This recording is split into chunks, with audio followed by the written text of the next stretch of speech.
Most people think neo-Nazism looks like skinheads, shaved heads, combat boots, swastika tattoos, and angry white men in basements. That's the image burned into public memory from the 80s and 90s. And when people see that image, they feel safe because it's obvious, it's identifiable, it's something you can point at and say, that's evil. But that image is 30 years out of date. The men who inherited these ideas looked at the skinhead movement and realized it was a dead end, too visible, too repulsive, too easy to reject. So they did something far more dangerous. They kept the ideology and changed the costume. They went back to the mystical, colorful, fantastical symbolism of earlier neo-Nazi thinkers and dressed their ideas in memes, Hyperborean imagery, vaporwave edits, ironic references to things most people have never heard of, and underneath all of it, the same rage, the same racial theology, the same will to destroy. If you think you'd recognize it when you saw it, you probably wouldn't. That's the point.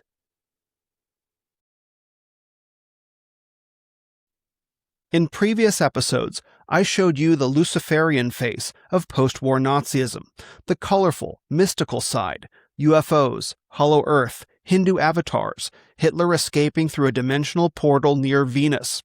This episode, I show you what was underneath. Today we cover 3 chapters of Black Sun by the historian Nicholas Goodrick Clark, and these 3 chapters trace the transition from the fantastical to the violent, from Lucifer to Satan. Chapter 10, White Noise and Black Metal, documents how neo-Nazis infiltrated youth music culture as a deliberate strategy, not a spontaneous expression of anger, a calculated campaign to broadcast racism, anti-Semitism, and Nietzschean anti-Christianity into a generation of alienated young men through concerts, recordings, and fan magazines. The delivery mechanism has changed since then. The strategy has not. Chapter 11, Nazi Satanism and the New Aeon, goes somewhere I didn't expect. Behind the skinhead bands and their frenzied fans, there existed an international network of small extremist groups practicing ritual magic, invoking Hitler as a satanic archetype, and in the case of one man, David Myatt, writing literal guidelines for human sacrifice as a form of spiritual initiation. This is where the will to power, stripped of all moral constraint, actually ends, not in Hyperborean memes, in ritual murder. And then Chapter 12, Christian Identity, is the one that should disturb Christians most. Christian identity is a theological system that claims white Aryans are the true descendants of the biblical tribes of Israel, that the Jews are the literal children of the devil, the offspring of a sexual union between Satan and Eve, that every non-white person is a pre-Adamic mud person created before Adam, who was the first white man. This isn't a fringe invention. It has a traceable lineage from British Israelism through Henry Ford's Dearborn Independent to Wesley Swift and the Aryan nations, and it is a direct inversion of John 4:22. Salvation is from the Jews, replaced with the Jews are the seed of Satan. But here's what should alarm every Christian watching this. The language of Christian identity is bleeding into mainstream Christian and conservative spaces right now, and most people don't recognize where it's coming from. When you hear influencers talking about shapeshifters, about serpent seed bloodlines, about shadowy groups who aren't really who they say they are, that's not edgy political commentary. That's Christian identity theology with the label scraped off. It wraps racial hatred in the authority of biblical language so convincingly that it has captured men for decades, and it is spreading further right now than at any point in its history. Now here is what I need you to understand. The skinhead aesthetic died. The ideas didn't. They went looking for a new vehicle, and they found 2. On one side, Miguel Serrano's colorful, mystical symbolism, the Hyperborean imagery, the Black Sun edits, the Agartha references became the visual language of online neo-Nazism. That's the surface layer. It's what makes these ideas look fascinating instead of repulsive. On the other side, the worldview of white power music, Nazi Satanism, and Christian identity, the rage, the alienation, the will to dominate, the theology of racial holy war became the engine underneath. What young men are being fed online today is both layers at once. The appealing imagery of Serrano on top, the ideology of these chapters underneath. The worst of both worlds, and most Christians still can't see it. because they're looking for skinheads, and what they're getting instead is memes, podcasts, and influencers who talk about tradition, hierarchy, and civilizational decline using language borrowed from movements that explicitly rejected Christ. The question has never been whether these ideas are spreading. They are. The question is whether the church will recognize what it's looking at before another generation of young men is consumed by it. What follows is the recording from our 5th Black Sun reading session, where I walk through all 3 chapters in detail. I show you the music strategy, the satanic underground, and the theology of Christian identity, and I connect each one to what is happening right now in online Christian and conservative spaces. My prayer is that it opens eyes. If this material is heavy, it's supposed to be. It's not meant to be consumed quickly or reacted to emotionally. It requires slow reading, historical grounding, and theological clarity. This work comes out of an ongoing reading group, my book club, not a content pipeline. If you want to follow these arguments as they develop, including the next book we're tackling, Warrant for Genocide, The Definitive History of the Protocols of the Elders of Zion, the link is below. No hype, no outrage cycle, just serious reading and serious formation. And now the next session from my book club, Reading Black Sun, Aryan Cults, Esoteric Nazism, and the Politics of Identity by Nicholas Goodrick Clark. Okay, everyone, welcome to the 4th edition. I think it's the 4th edition of the Black Sun Book Club. This week we're going to be tackling chapters 10, 11, and 12. Chapter 10 is White Noise and Black Metal. Chapter 11 is Nazi Satanism and the New Aeon. And Chapter 12 is Christian Identity and Creativity. Before we get into these chapters and before I sort of introduce them and contextualize them in the larger book, I do want to let everyone know that I've changed the second book that we'll be reading.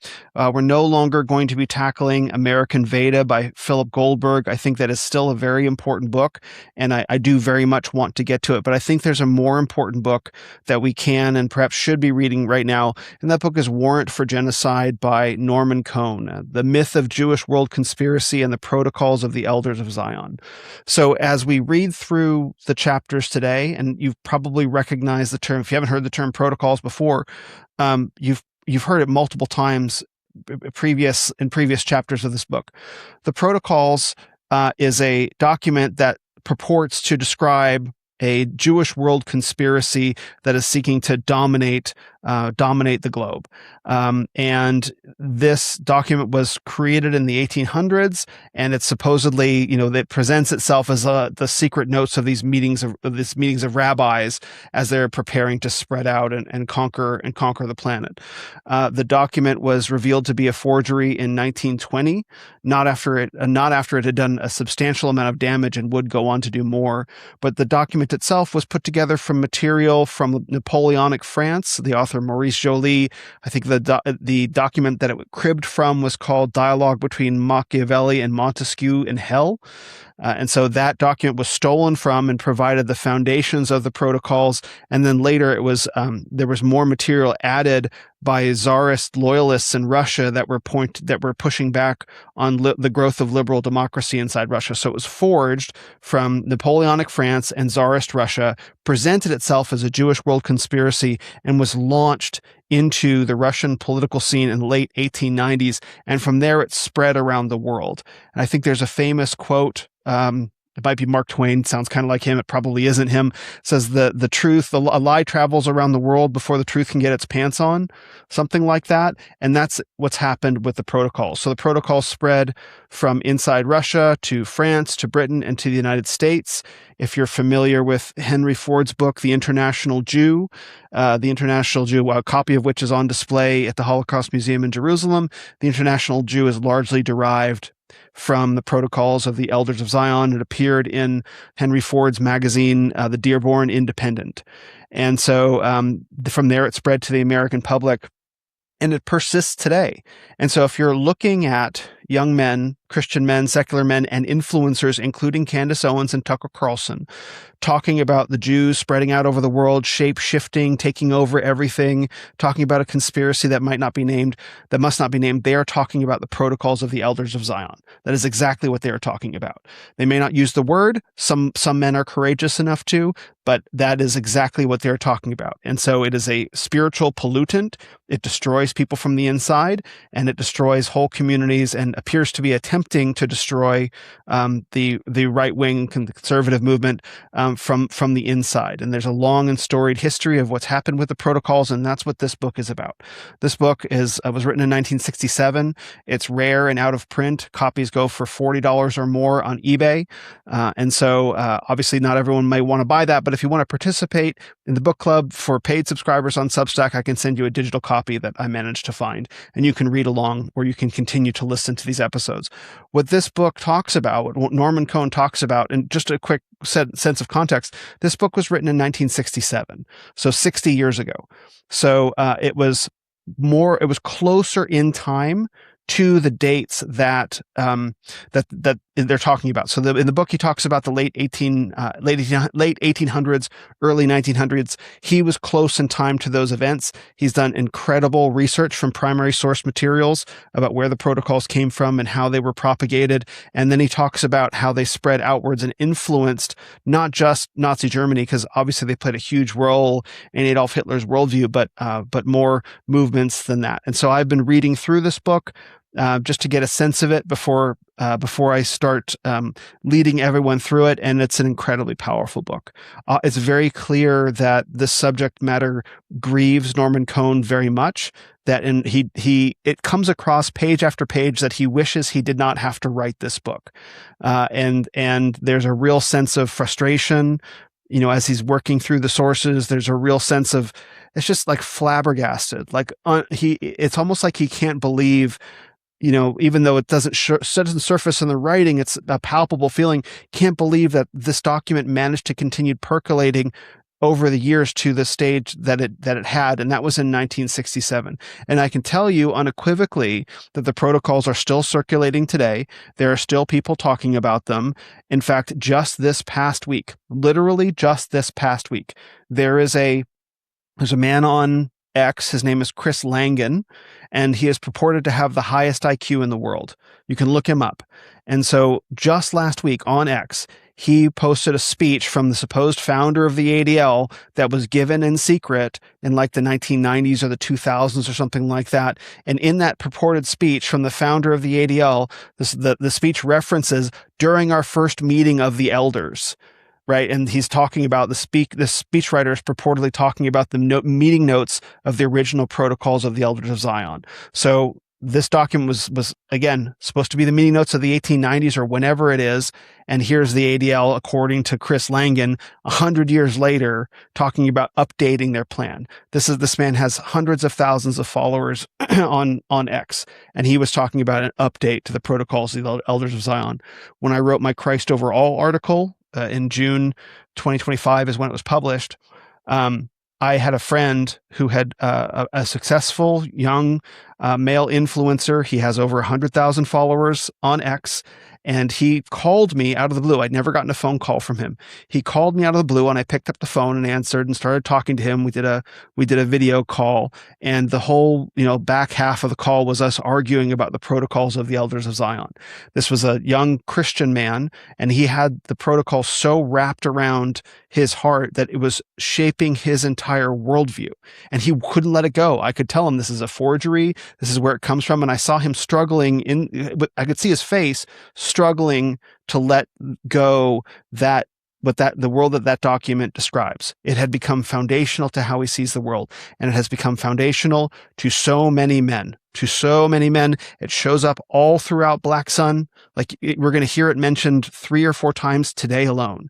And so, my thought is like, well, as much as I want to talk about Hinduism, yoga, New Age stuff, psychedelics, as much as I want to get into that, because I think that battle is coming, I think this battle is more important now. And so we're going to finish. This is the next edition of the book club will be the last chapters of Black Sun. That will be chapter 13, Nordic racial paganism, chapter 14, conspiracy beliefs in the New World Order, and then the conclusion, the very short conclusion, the politics of identity. So in the next session in 2 weeks, we'll wrap up Black Sun, and then 2 weeks after that, we'll begin with Warrant for Genocide. I don't expect that in covering Warrant for Genocide that we might change anyone's mind. I don't expect that will be the case. I pray that it is. I pray that it is. But my hope is that the material will help raise awareness so that people can see what's actually going on behind the language and the symbolism and the worldviews and the beliefs, so they can point to what's driving it. Because it's my belief that at the very bottom of the conspiracy world, you swim all the way to the very bottom, and what you find down there is the protocols of the Elders of Zion. Because from my time in the New Age, I called it the deep New Age. It wasn't just crystals and chakras and all that. It was sort of getting into more cosmic kind of questions. Conspiracy stuff was a huge part of that. And, you push far enough into that world and you ultimately land at the protocols of the Elders of Zion.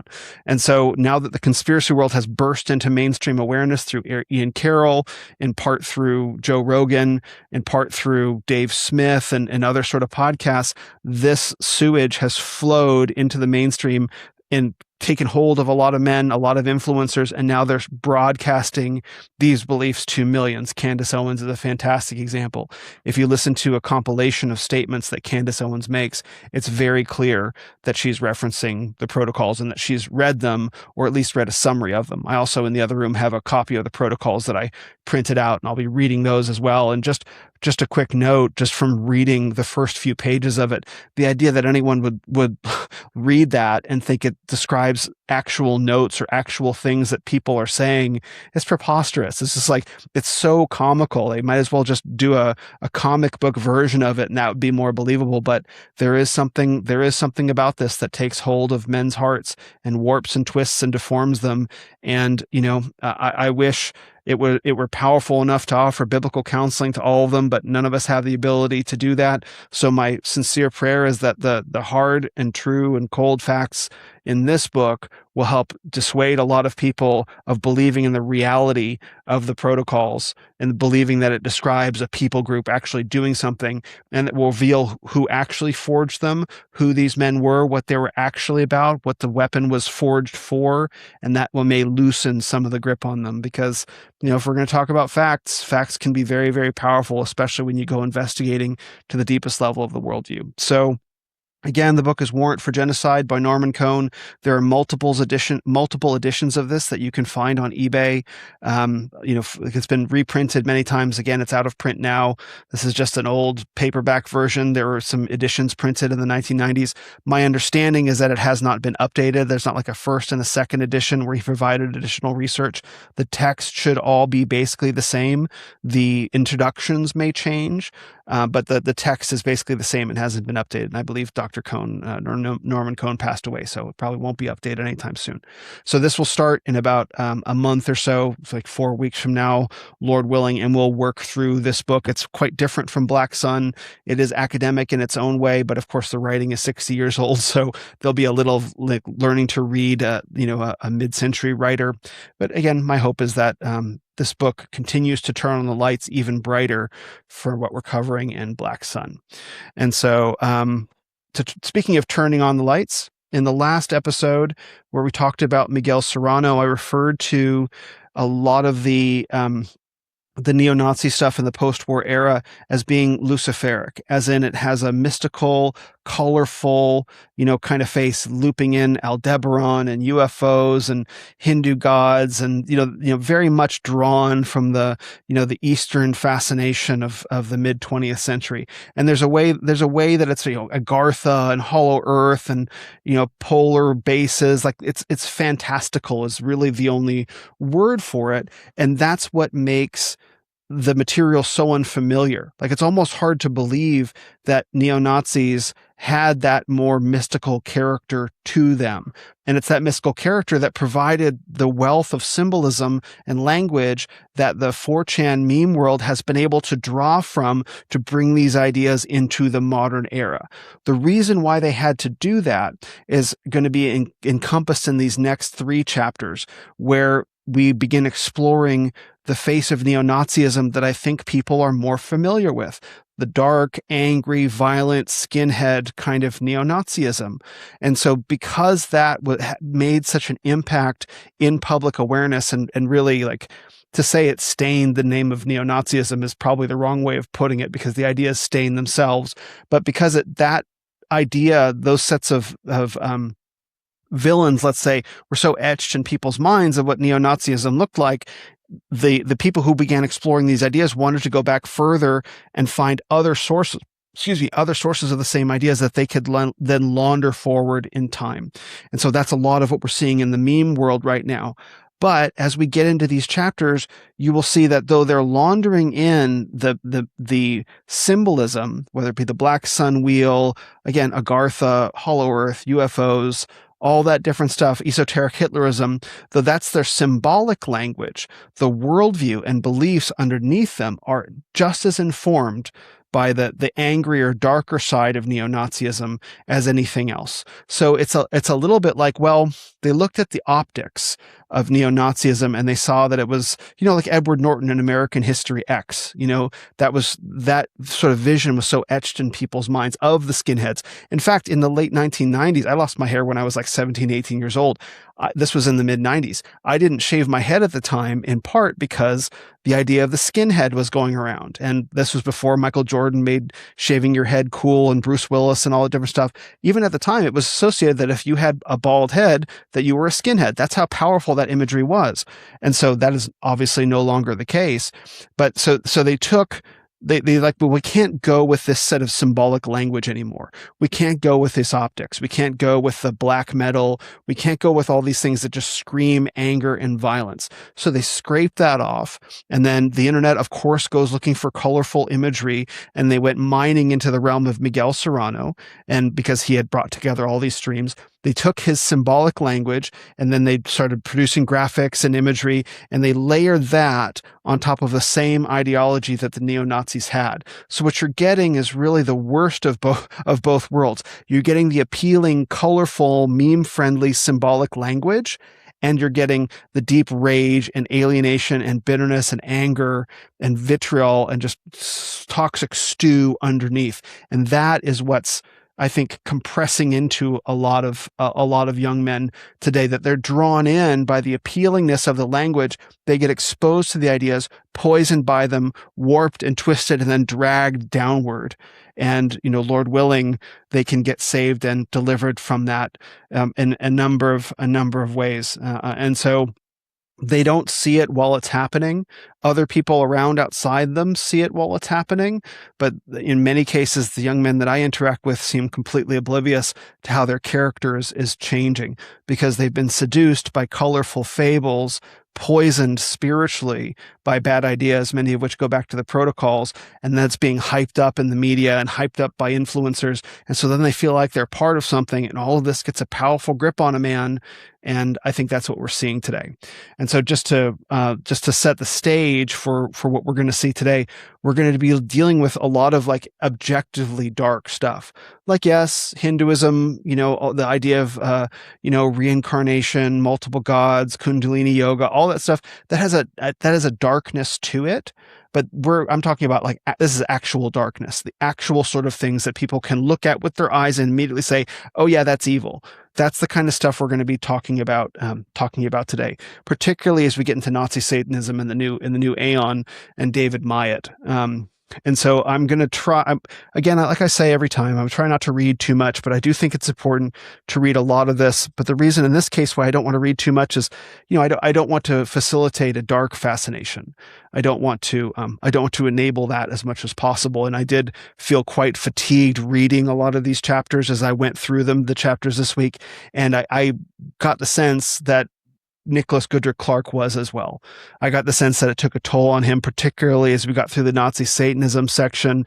It started becoming just long lists of people and associations and things, almost like he felt fatigued to even be looking into it. And so that was the feeling that I got when I read the book the first time, and that was definitely the feeling that I have gotten when I've read the book this time, that something happened in the second half of the book that made it less engaging, probably because it was so taxing dealing with a lot of that very dark material. So without further chatter, let's get into white noise and black metal. I'm on page 193 of Black Sun, at least on my printing of it. And so let's just go from there. And what I think is interesting about how he starts this chapter is that he starts out, well, you'll see it in just a second. Quote, Western economies are again attracting increased numbers of immigrants and asylum seekers from developing countries. Meanwhile, existing ethnic minorities claim a greater political and economic stake in their host states. The resulting pressure on native lower-income groups is giving rise to a new politics of white identity, which finds violent expression in white power music. And so there it is right there. And I think Goodrick Clark will mention this again. I think in the conclusion, he mentions again where he's like, look, this is what's going on. Like, feel however you want to feel politically about immigration, but understand that the increased rates of immigration are fueling this. Whatever you think about it, this is just objectively true. And so he hits that theme over and over again, and he keeps hitting it even harder through these chapters.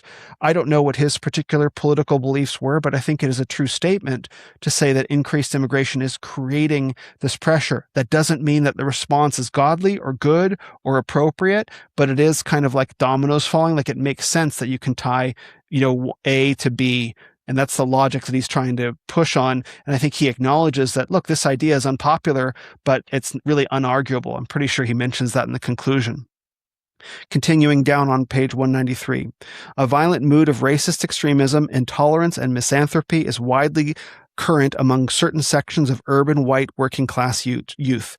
Much of this aggression is a compensation for feelings of personal inadequacy and failure. A high proportion of skinheads come from broken families, have low educational achievement, and seek both identity and peer recognition within a skinhead group. You're going to hear me say this over and over again. Does that sound familiar? Does any of that sound familiar? Youngsters with a sense of inferiority in an increasingly skilled and automated society can find relief in the abuse and assault of other races, immigrants, even the elderly and disabled.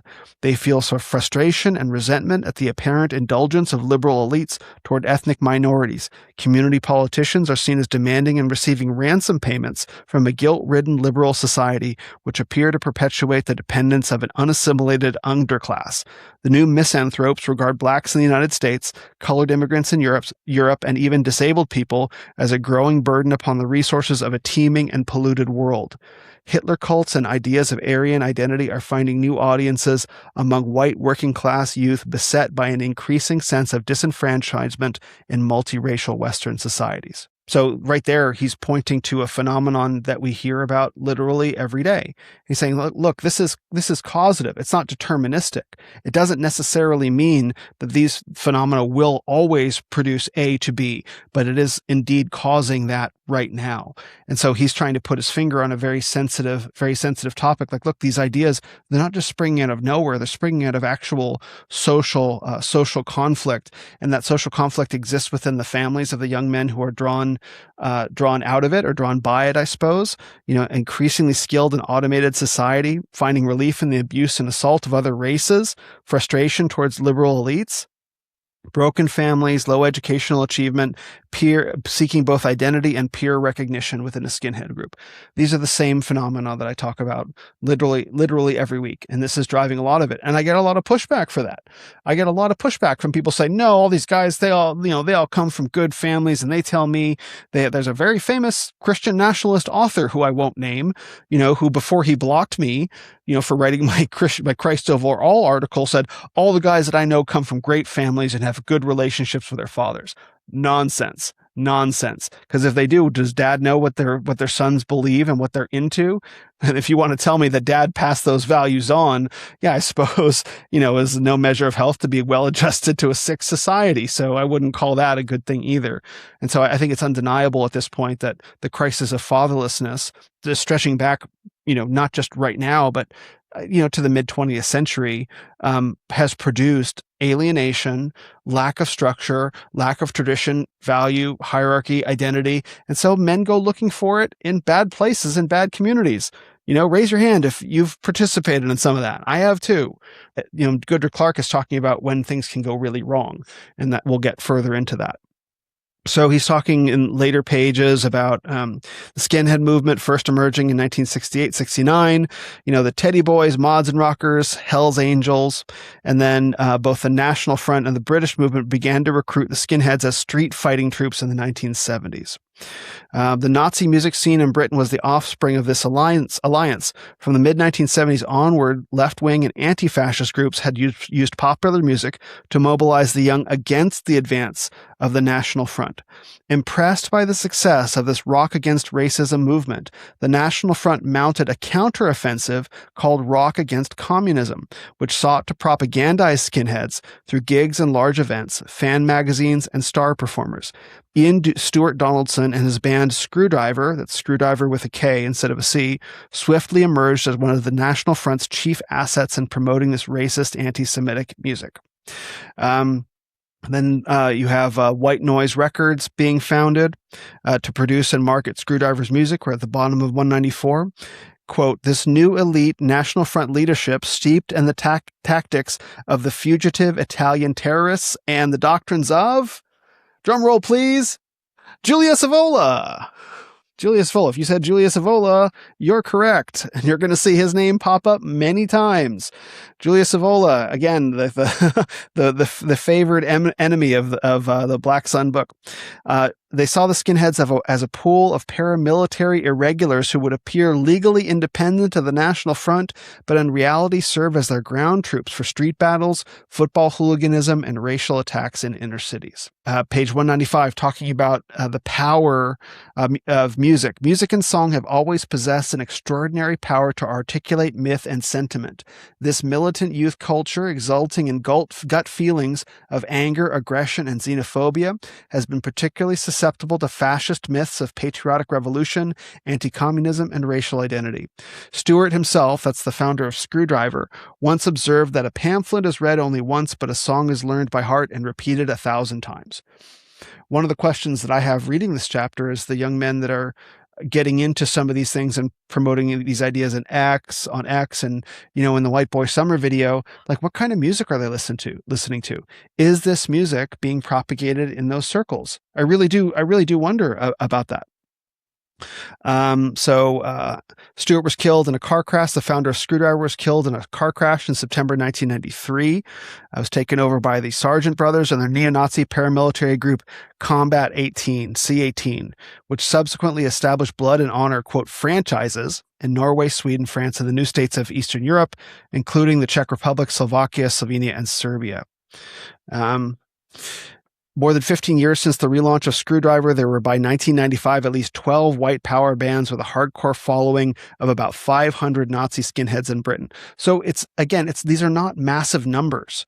It's not that's the thing, is that it's never tens of thousands of people, but it's always a hardcore, committed, very loud, and very violent group that is able to, say, punch above their weight class because of their commitment to the fanatical ideas. And a good example, there was a survey put out last week about approval for the strikes in Iran. And if you were to just, keep with the dialogue on X, you would think all of conservatism is united in opposition to, Trump's very existence, considering, some of the things that I'm seeing. When in reality, the numbers show even 50-50 split for against the strikes, with Republicans being like 68% in favor, something like that. So it's a very small, very loud group of men that are trying to move the needle, and they're simply not succeeding. And there's nothing new about this either. And as we get into the section about Christian identity, as you look at the number of leaders of Christian identity, which is a perversion of Christianity, essentially the mutilation of Christianity is what I called it on Substack. They go and they get plots of land and they go into their communes in the wilderness of Idaho or Virginia, and so they end up just marginalizing themselves because it's a marginal group of guys. They try to think that their little cadre of dudes is going to, launch forth a global, worldwide Aryan renaissance from their little base. But all they end up doing in God's providence is further marginalizing and isolating themselves. And so my posture towards this has always been, at least I hope, if I'm being at my best, then it is, wanting to sanctify young men and free them of this, not because I regard this movement as a grave threat, as if there's going to be some giant Nazi uprising. I really don't think that that's going to be the case. I don't think America is like that at all. And one of the disadvantages that Nazi Germany had is that there had never been a Nazi Germany before. So they couldn't say to themselves, oh, we're becoming Nazis, right? In the same way that America is kind of inoculated by history itself, Germany didn't have that. So America has that today. So I don't see that happening, but I see this destroying young men and destroying their lives. And so that is my chief goal, just for who I am, is wanting to deliver men from that, not prevent a Turner Diaries style takeover. I just don't see that happening. Continuing ahead, into page 196, and this is again where Goodr Clark starts talking about some of the numbers. The growth of the German skinhead movement was related to several acute domestic problems. In the dilapidated eastern regions of the former German Democratic Republic, there was growing mass unemployment, economic misery, and the difficulties of adjusting to capitalism and competition. But these problems were compounded by a further strain, namely the arrival of hundreds of thousands of asylum seekers from strife-torn and underdeveloped countries, taking advantage of Germany's liberal constitution at a time when Britain and France were tightening their immigration policies. Throughout the early 80s, the number of applicants for asylum in West Germany had remained around 30,000 to 50,000 per annum, but this figure began to skyrocket by the end of the decade, with 121,000, then 256,000, and over 400,000 in 1992. So that's 89, 90, 91, and 92. Politicians appeared helpless, and reception centers and asylum hostels mushroomed across the country, in some cases nearly doubling the size of the local community. While the economic uncertainty and large-scale factory closures in the East had fueled xenophobia, this reaction was exacerbated by the new regions having to take their, quote, fair share of the country's arriving asylum seekers. Following that, there are riots, attacks, and murders, continue on 197, at Hoyerswerda, September 1991, Rostock, August 1992, Mölln, November 1992, and Solingen, May 1993, were only the most conspicuous flashpoints of mayhem. Although the number of neo-Nazi and right-wing extremist organizations remained steady at around 65 groups, again, not massive numbers, their membership rose from 4,300 to 5,600 between 1990 and 93. They went up 25% in size, roughly, as a result of these massive immigration numbers. However, the additional number of militant extremists outside formal organizations, especially skinheads, reached 6,400 in 1992. And it was also evident that these extremists were very young. Until 1985, the median age of those involved in extreme right violence was about 27, but it was barely over 19 in 1991 to 93, with many juveniles in the early and mid-teens in the skinhead movement. And so that's a really important detail, because a 17 to 19-year-old, barely over 19, so like an 18-year-old doesn't know anything. An 18-year-old isn't reading the newspaper and isn't looking at numbers and isn't rationally considering things. An 18-year-old especially an 18-year-old man, is motivated by his feelings. He's being manipulated by his feelings. That's what 18-year-old men do, is they feel. Let's say that men aren't emotional. Men are profoundly emotional creatures. You know, the most accessible emotion for many of them just happens to be anger. And so their anger is being motivated as a reaction to what they're seeing around them, but it's not rational consideration. Again, we're seeing this today. They're being manipulated by their feelings to participate in things that are intended to destroy country and ends up ultimately destroying themselves, because they're being manipulated by their feels. That's what's always been done with this movement, especially as men get younger. Let's see. Continuing for 198, the Nazi skinhead scene is in Sweden, calling for a white revolution without mercy and calling for a Swedish stormtroop to make an armed onslaught against Zionists, capitalists, and communists. Talking about Street Fight, a patriotic skin zine. In its second and third issues, the magazine threatened that the race war was about to be unleashed in Sweden. This is 1989. American neo-Nazi and Christian identity apocalyptic were manifest in discussions of Ben Clausen's Church of the Creator, which we'll get to, and Ian Stewart's enthusiastic recommendation of William Pierce's The Turner Diaries, which we talked about a long time ago, and A Candidate for the Order by Michael Hoffman II, Ernst Zundel's biographer, as both books, quote, really give inspiration to white revolutionary nationalists. The Swedish neo-Nazi movement, skinhead Nazi movement, grew from 500 in 1991 to more than 3,000 in 1995. So explosive growth along with immigration 30 years ago.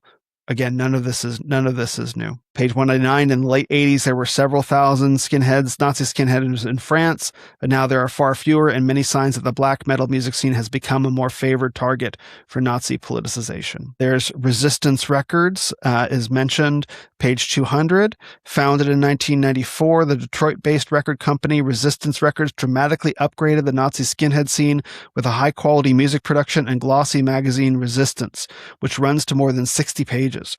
Bands that have recorded with Resistance Records include Aggravated Assault, The Voice, Centurion, Bound for Glory, Max Resist and the Hooligans, Nordic Thunder, and Berserker.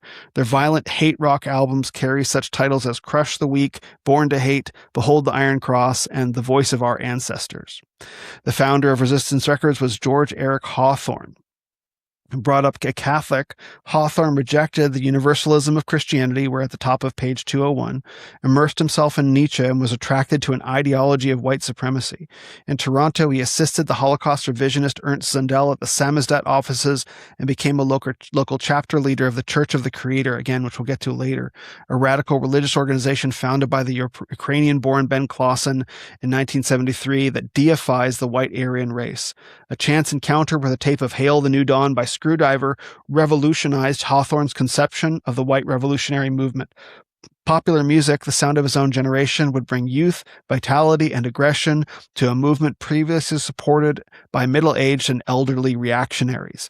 In 1990, he founded his own band, RAHOWA, its name derived from the Church of the Creator motto, Racial Holy War, which released its first major album under the title Cult of the Holy War in 1996.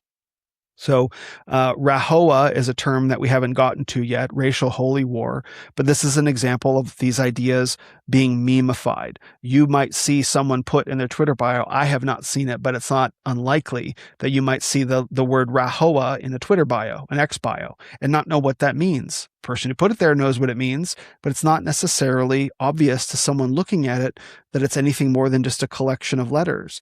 And this is what I mean by the memification, is that dark, bad, evil, wicked ideas get compressed into symbolic form so that they can exist in the dialectical landscape that we live in undercover, hiding in plain sight. And so RAHOWA is a good example of that. If you happen to see it, now you know what that means. And we'll get to Ben Clausen deifying the Aryan race. Continuing on page 201, against what it sees as the multiracial eclipse of Aryan ancestry, RAHOWA, quote, resurrects the spirit of ancient Europe, while Hawthorne, the founder of Resistance Records, and its other members are proud of their Scottish, Germanic, Balt, and Slav origins. History is also prominent, with features on the racist and populist ideas of Jack London, Charles Lindbergh, and a youth memoir of the Russian front by a Dutch Waffen SS man in his 70s. The Nordic and Third Reich imagery jostles with anti-Black and anti-Jewish cartoons. There's a whole big section here that coming up on page 201 and to 203 that I will try not to read the whole thing. I might fail at that. Hawthorne's white revolutionary racism and the American Nazi skinhead movement represent a desperate negation of the rapidly changing racial demography of the United States. Since the early 1980s, affirmative action and positive racial discrimination, coupled with fast increasing levels of non-European immigration and the rise of a black underclass, have dramatically revised the image of a predominantly white Anglo-Saxon America. Hawthorne and other white power groups regard desegregation and multiracial policies in Western countries as the secular outcome of Christian sympathy for the weak, disadvantaged, and inferior. Their pro-white racism is thus overlaid by a trenchant critique of Christianity, which is also a legacy from the biological monism and, quote, laws of nature preached by the Church of the Creator. Hawthorne and his skinhead supporters believe that they are now fighting for the very racial survival of the European races against a flood of colored peoples both across the world and in the formerly white countries that now have growing colored populations. In Hawthorne's view, the white race must now abandon the, quote, false morality of Christianity, which causes it to act against its own interests and tolerating the growing numbers and powers of other races. Any liberal or humanitarian hostility to white power is interpreted as weakness, cowardice, or guilt, fostered by a treacherous (Jewish) media campaign preaching tolerance, integration, and racial harmony. This ideology is underpinned by the Superman mythos of Friedrich Nietzsche and the, quote, law of the jungle taken from social Darwinism. The Antichrist, Nietzsche's trenchant rejection of Christianity written in 1888, is now current as an anti-Christian manifesto among white power activists in America and Europe. This is in 2002. Here, Nietzsche juxtaposes the will to power against Christian moralizing. Quote, this is Nietzsche, what is good? All that heightens the feelings of power. What is bad? All that proceeds from weakness. What is more harmful than any vice? Active sympathy for the ill-constituted and weak. Christianity. Page after page, Christianity is relentlessly stigmatized as a pitiable antithesis to the tonic emotions enhancing the feeling of life, a myth offering spiritual consolations in place of tangible gains, a contradiction of all natural urges towards assertion and victory. Parenthetical, my own comment here. You may have heard the term Christian vitalism. Christian vitalism is an attempt to syncretize a lot of these ideas with Christianity. It doesn't work, and I've watched men try to do it. These feelings of enhancing personal power is directly contradicted by Christ's self-sacrifice on the cross. That's what you can build up all these feelings of power, but ultimately you must get yourself into a position of self-sacrifice without knowing the outcome. Greater love has no man than give up his life for his friends. Personal power, being killed, is not an act of personal power. It's an act of martyrdom, but it's not an act of personal power. And so ultimately, down the line, Nietzsche and Christ are on a collision course. Christ wins. FYI, spoiler alert. Continuing. Ragnar Redbeard, who I also heard as just referred to as Redbeard when I was in the Manosphere, didn't know who he was. His book's very popular. Ragnar Redbeard is another major inspiration to the white power movement in the United States, Australia, and New Zealand. His classic work, Might is Right, or The Survival of the Fittest, first published in Chicago in 1896, outlines the case for social Darwinism, with scathing attacks on Christianity, democracy, and socialism. For Redbeard, the natural world is a world of unremitting struggle. The natural man is a warrior, and the natural law is tooth and claw. In the war of all against all, there are only a small number of victors strong enough to conquer and make the rules. The great mass of people have no initiative and are born to be subjects and slaves. Redbeard heaps scorn upon Christianity. Quote, this is Redbeard, a God begging his bread from door to door, a God without a place to lay his head, a God executed by order of a stipendiary magistrate, end quote. All collectivist politics, with their sentimental appeal to the masses, are but the humbug of the agitator who desires to rule and enrich himself through the state, just as the priest once did through the agency of the church. The white power bands mobilize these trenchant, that's 3 uses of the word trenchant on one page, trenchant social Darwinist ideas against the tolerance of left-wing and liberal values. They believe that white America is now hostage to its colored populations, where an affluent society seeks to appease its growing underclass. They oppose the welfare support of single black mothers with large families, which is seen as only encouraging their proliferation.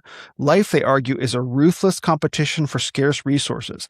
Every individual, clan, and tribe must secure its territory and propagate itself in order to survive. If you read Bronze Age Pervert, his book Bronze Age Mindset, that is basically page 1, that life is a struggle for territory. Owned space is his term. And he is laundering these ideas into 4chan and to young men without talking about their provenance. Life is a struggle. Life is a ruthless competition for scarce resources. Every individual, clan, and tribe must secure its territory. He uses the image of a lion, I believe, who's living in owned space.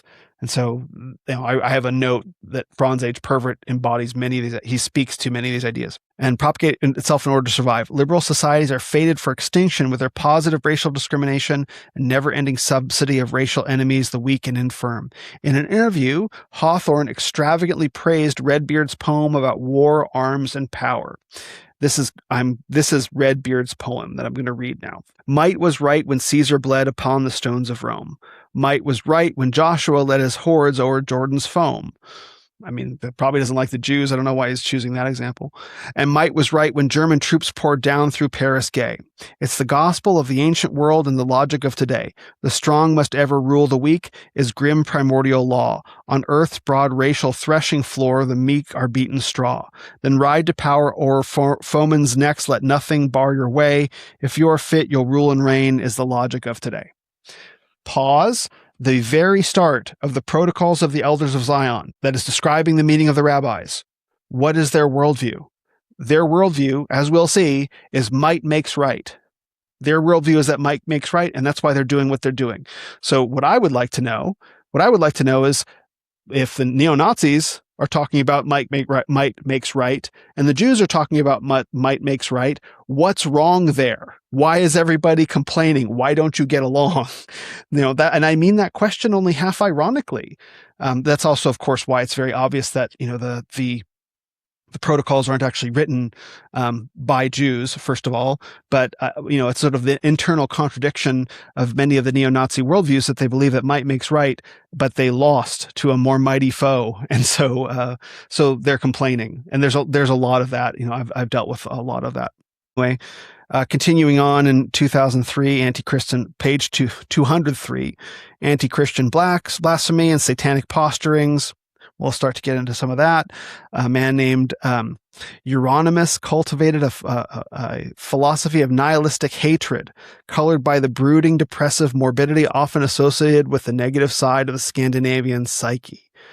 The groups Satanel and Dark Throne followed in 1990.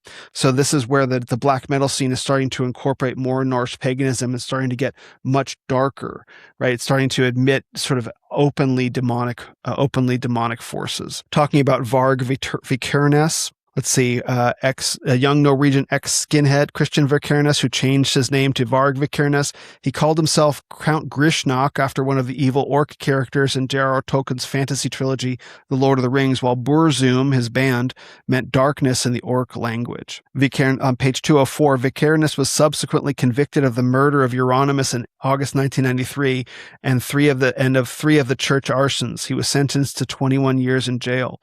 Sensational publicity during the trial period guaranteed Vikernes the media role of an arch Satanist. Continuing ahead to the bottom of page 205, Varg Vikernes, quote, "I am naturally affiliated with Nazism, for it is based on our archetypal values. Too bad the Holocaust is a lie. Burn what you spurn. Strife is life. Lay waste to the Jews' world." This is in Sweden. Resistance Records, George Eric Hawthorne, who he's inviting in.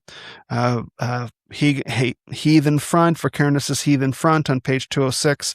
Black Circle, National Socialist Black Metal Bands, moving to page 207. Michael Jenkins Moynihan, his CD entitled The Gospel of Inhumanity. Reviews hail the piece as is full of brute force, esoteric wisdom, and a call to arms. Quote, "The infernal shadow side of pagan Europe." Some idea of Moynihan's political affiliations may be gleaned from an interview in Aorta, an esoteric fascist booklet, Evola series edited by the writer-musician Cadmon of Vienna. Here he speaks of his interest in Mithraism, the martial religion popular among the Roman legions, combining, quote, "the harsh reality of struggle and spiritual light." He is fascinated by the mythos of the Archangel Michael as a violent solar deity rather than as a Christian saint, and interprets Charles Manson as a Gnostic and a kindred spirit of the Nazi philosopher Alfred Rosenberg. Both are claimed as champions for recognizing, quote, "the polar symbiosis of creation and destruction." If you're getting the sense that some madness is starting to creep in, you are not wrong. Again, page 208 starts talking about the incorporation of Charles Manson in his Universal Order. This is we're talking about Mason. Where's Mason's name? Anyway, so this is who Mason is, doesn't matter, but it's in the Universal Order, a bizarre cult that has even alienated many American Nazis. Mason idolizes Manson as the outlaw hero who long ago declared war on the system by murdering Hollywood celebrities. So if you're alienating American Nazis, you've gone kind of far. Like even the Nazis are like, bro, like dial it back. Here we mentioned Kenneth Anger's film Lucifer Rising, inspired by the English magician Aleister Crowley, who we'll deal with in the next chapter. The Ancient Cult of Mithras and Carl Maria Williget, Henrik Himmler's Private Magus on Matters of Ancient German Spirituality. Again, page 209, Cadmon's European influence is also evident in Moynihan's plans to publish a translation of Julius Evola's Men Among Ruins and a selection of Williget's runic writings. Of the several hundred black metal bands across the states, a significant minority flirt with Nazi and fascist ideas. A group called Ethnic Cleansing babe, you want to go see the Ethnic Cleansing show this weekend? Has released 2 EPs under the titles Piles of Dead Jews and Hitler Was Right. I'm not giving those guys the aux cable or the Bluetooth in the car. With shouted hate ditties about non-whites and the state of the nation. Crude social Darwinism jostles with obscenity, nihilism, and fantasies of mass destruction. And then he briefly touches on the Columbine shooting in 1999. This was definitely a throwback for me. The potent attraction we're on page 209. The potent attraction of the black metal underground to alienated youth was demonstrated dramatically by the school massacre at Littleton near Denver, Colorado on 20 April 1999. On Hitler's birthday, Eric Harris and Dylan Klebold, both aged 18, unleashed a bloodbath at Columbine High School with automatic weapons and pipe bombs. After their 4-hour rampage of indiscriminate shootings and explosions, 12 fellow students and a teacher lay dead, many more were wounded, and the 2 assailants had shot themselves. It subsequently emerged that the 2 young killers were members of a school clique known as the Trenchcoat Mafia, which affected long leather coats, listened to black metal music, and indulged a fascination with the occult, evil, Nazism, and Hitler. The killer's favorite metal musician was Marilyn Manson, a transvestite shock rocker who took his name from Charles Manson with all its associations of rebellion, murder, and mayhem. Marilyn's records included such songs as Antichrist Superstar, while other lyrics celebrated grenade explosions, suicide, and evil. Although members of the clique were generally among the brighter students at the school, their disaffection from the mainstream led them to embrace transgressive modes of conduct as a token of their alienation. Besides the leather coats, some members wore t-shirts with far-right and pagan insignia. This is the Trenchcoat Mafia. The Trenchcoat Mafia's marginal identity found powerful expression in black metal and gothic dark side music. The preoccupation with guns, death, and Hitler were all so many statements of a profound rejection of the comfortable liberal American mores of the Denver suburbs. Students at the school recalled how Harris during the past year wore black clothes in a gothic style, affected to speak German, and was obsessed with anything about the Nazis and the Second World War. Harris had also set up his own website with descriptions of how to make pipe bombs, referring to a, quote, chilling day to come. He also published a song by the German band Klein, I'm not going to try that. No Sympathy with the Majority, which said, what I don't do, I don't like. What I don't like, I waste. The school massacre evidently represented Harris and Klebold's real-life enactment of antisocial, destructive fantasies, fueled by a sense of failure and backed by Marilyn Manson's lyrics of doom, Satanism, and suicide. I remember when all that happened. And I think I could probably make the case that the shift of, we'll call it neo-Nazi marketing, to colorful, fantastical, the Luciferic face, as I've referred to it, I think I could probably make the case that a lot of that was inspired by what happened at Columbine, meaning that once those symbols surfaced in such a way as to destroy the lives of 2 men and 12 students and a teacher, that we got to go looking for something else. Cause it's undeniable the corrupting, destructive, murderous influence it had on the Columbine boys, Dylan Harris and Eric Harris and Dylan Klebold.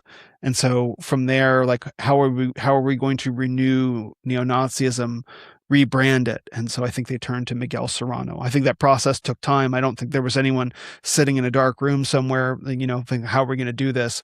But I think they went fishing for a new way to establish, a presence, and they found it. And just to conclude the chapter, in April, page 211, in April 1995, George Eric Hawthorne was convicted for the assault of an anti-racist protester after the disruption of his concert in Ottawa, and he was sentenced to 1 year in jail.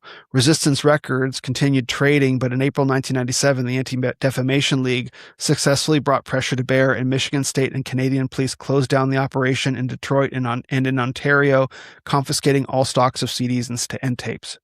Bankruptcy loomed, but William Pierce, author of the Turner Diaries of the National Alliance, intervened by buying the company, refinancing the operation, and reestablishing it under Eric Gleb's management at his own base in Hillsborough, West Virginia. Pierce sees white power music as a powerful element in his campaign to influence a younger generation against multiracialism. Quote, this is Pierce, "There is a growing revolutionary spirit among our young creative musicians," says Pierce, "and they need a medium to express themselves." Given Pierce's own creative expressions and the violence-filled pages of the Turner Diaries with their graphic accounts of race war in the United States, his distribution of albums such as Crush the Weak, Born to Hate, Behold the Iron Cross, and The Voice of Our Ancestors leaves no doubt as to the message he is broadcasting. William Pierce also demonstrates the close interaction between the white power and the black metal underground music scenes. And then just to close the chapter on page 212. Skinhead gangs, white power, and black metal bands are a youth phenomenon dominated by young males between the ages of 15 and the late 20s. As such, these social groups are notoriously volatile, constantly forming, breaking up, and reforming. Strong leadership, personality clashes, and opportunistic alliances largely dictate their growth and development. However, the neo-Nazi co-option and infiltration of this youth subculture was never intended as an organizational strategy to boost their own card-carrying membership. Their aim is to broadcast racism and contempt for liberalism and democracy among a new constituency of alienated white youth. From this point of view, the skinhead movement, carried by its concerts, recordings, and zines, has proved a hugely effective ideological asset for the international Nazi underground. Nietzschean anti-Christianity, social Darwinism, racial intolerance, and white supremacy are now the common passwords, hold on to that, in a right-wing youth culture that extends through North America, Europe, and Australasia. By entering a youth culture that has subsequently generated its own distinctive media of music and magazines, neo-Nazism has achieved a popular outreach among the young generation on an international scale. Passwords. At the end of my recent article, 8 Steps to Scapegoating, I talked about how an in-group signal becomes a gate. Once you start broadcasting publicly your ideas, ultimately those ideas find expression in communities, and belief in those ideas or acknowledgement of those ideas becomes a password for in-group belonging. And so I talked about that in my article.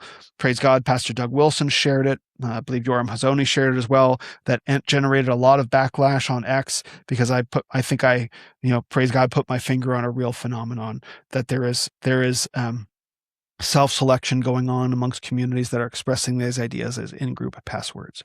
So that is chapter 10, white noise and black metal. And so if anyone has any questions, I'd like to go ahead and open it up. Okay.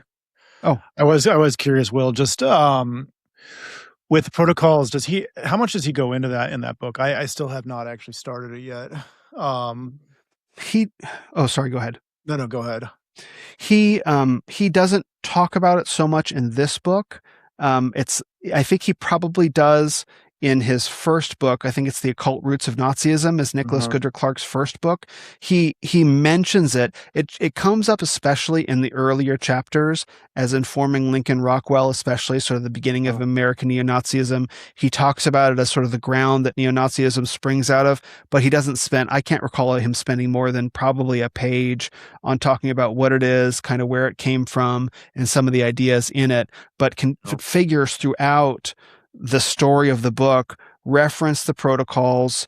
Either Goodrick Clark is making that tie or he's describing the way the individuals reference the protocols in their own work. So it comes up basically every chapter as sort of a foundational text of the neo-Nazi movement, and also of the Nazi movement as well, because Adolf Hitler read the protocols. Right. And I believe that's mentioned in Mein Kampf. Okay. That's always struck me as super interesting. The protocols, along with some of the Jewish Bolshevik lists that were forged by, I forget the guy's name, but he was basically like he wrote for the Times in Russia, but he disseminated a couple of the major lists that tried to make the claim that the Bolsheviks were primarily Jewish. But it's interesting to me how a lot of this stuff is just, the forgery behind all of it is fascinating to me. Like, it's just that whole component of it's, I think at one point he wrote that he had done more damage to the Jews over two books he'd written that, had state sponsorship behind them. And I think really what he came away saying was that when really the Reds and the Whites were fighting, what brought them together was this kind of anti-Semitic perspective, because it's like neither one of them had very successful slogans, but when they both pinned everything kind of on the Jews, it was a very motivating factor. And that's always just between the protocols and that. I don't know. It's interesting to me how that always seems to kind of take place. And then I was like 10 minutes from Columbine when it happened. That's wow. That's where I'm from, was that area. So to hear that story again is crazy. Wow.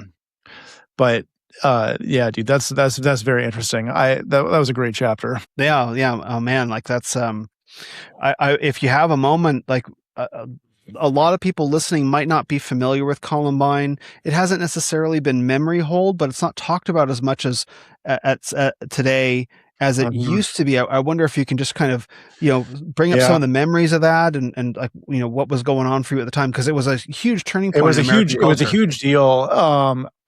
In my recollection, it was the first major school shooting. What's crazy about this is I think Eminem did a song like a year or two later where he was kind of mocking people's abhorrence and concern of Columbine, because he was basically saying that in inner city schools, this happened all the time. But now that it was this kind of like white public, school in a very rich area in Colorado, it was a national tragedy. And that might be true, but I will say that I don't remember anything related to Columbine ever happening before that happened, and it was just kind of it was unconscionable, dude. This whole idea was so crazy that someone would shoot up a school. Now it's like, yeah, someone shot a theater. We become so desensitized to it. Yeah. But back then it was absolutely crazy. I mean, but that and 9/11 were like the two major catastrophes of like my memory, like growing up in formative years between the ages of like 13 and 20. Those two instances were comparable in some ways to like just what felt like such a public tragedy. And even just the idea of, I mean, I don't know, the whole thing was so bizarre, like trench coats. I mean, this was like a very wealthy area that this happened in. And the way that was painted, it was just, it was a very interesting thing. I mean, it really did. And I think they even said it was kind of based on a movie. I don't know if that ended up being true. It wasn't a Leonardo DiCaprio movie, but it was some kind of, maybe it was one of those actors that had a similar trench coat scene that they weren't sure if it was based on. But what you're saying here makes way more sense than that this perspective that he had. But yeah, that's kind of what I remember about it. Yeah, I do remember, first of all, the image of, I think it's Dylan Harris walking with whatever the gun that he's holding, and he's kind of like a little bit in silhouette from the surveillance camera. Like, that image is burned into my mind, of just a kid walking around inside a school with obvious semi-automatic, or even not, maybe it was an automatic weapon, I don't remember, but that was burned. And I remember hearing that they did it on Hitler's birthday, but to actually read about it and to see the influences. I remember hearing about Marilyn Manson was the inspiration. Like, I remember all of that, but putting it in the wider context of black metal and white power kind of music, and how all this world just kind of existed for decades until it surfaced and kind of exploded in this way. in this Denver suburb, it really helps understand that these phenomena that we're seeing, they don't come out of nowhere. Like, I just want to rant for a second about this. All these young men getting these radical ideas, it's not coming out of nowhere. It's been fostered for decades. And that's what I really want people to take away from this book, is like, this is not new. And it's not even a recapitulation of something that's happened before. It's an evolution. There's an unbroken chain of ideas and influences and authors that is now exploding in the public. And I really want people to get that.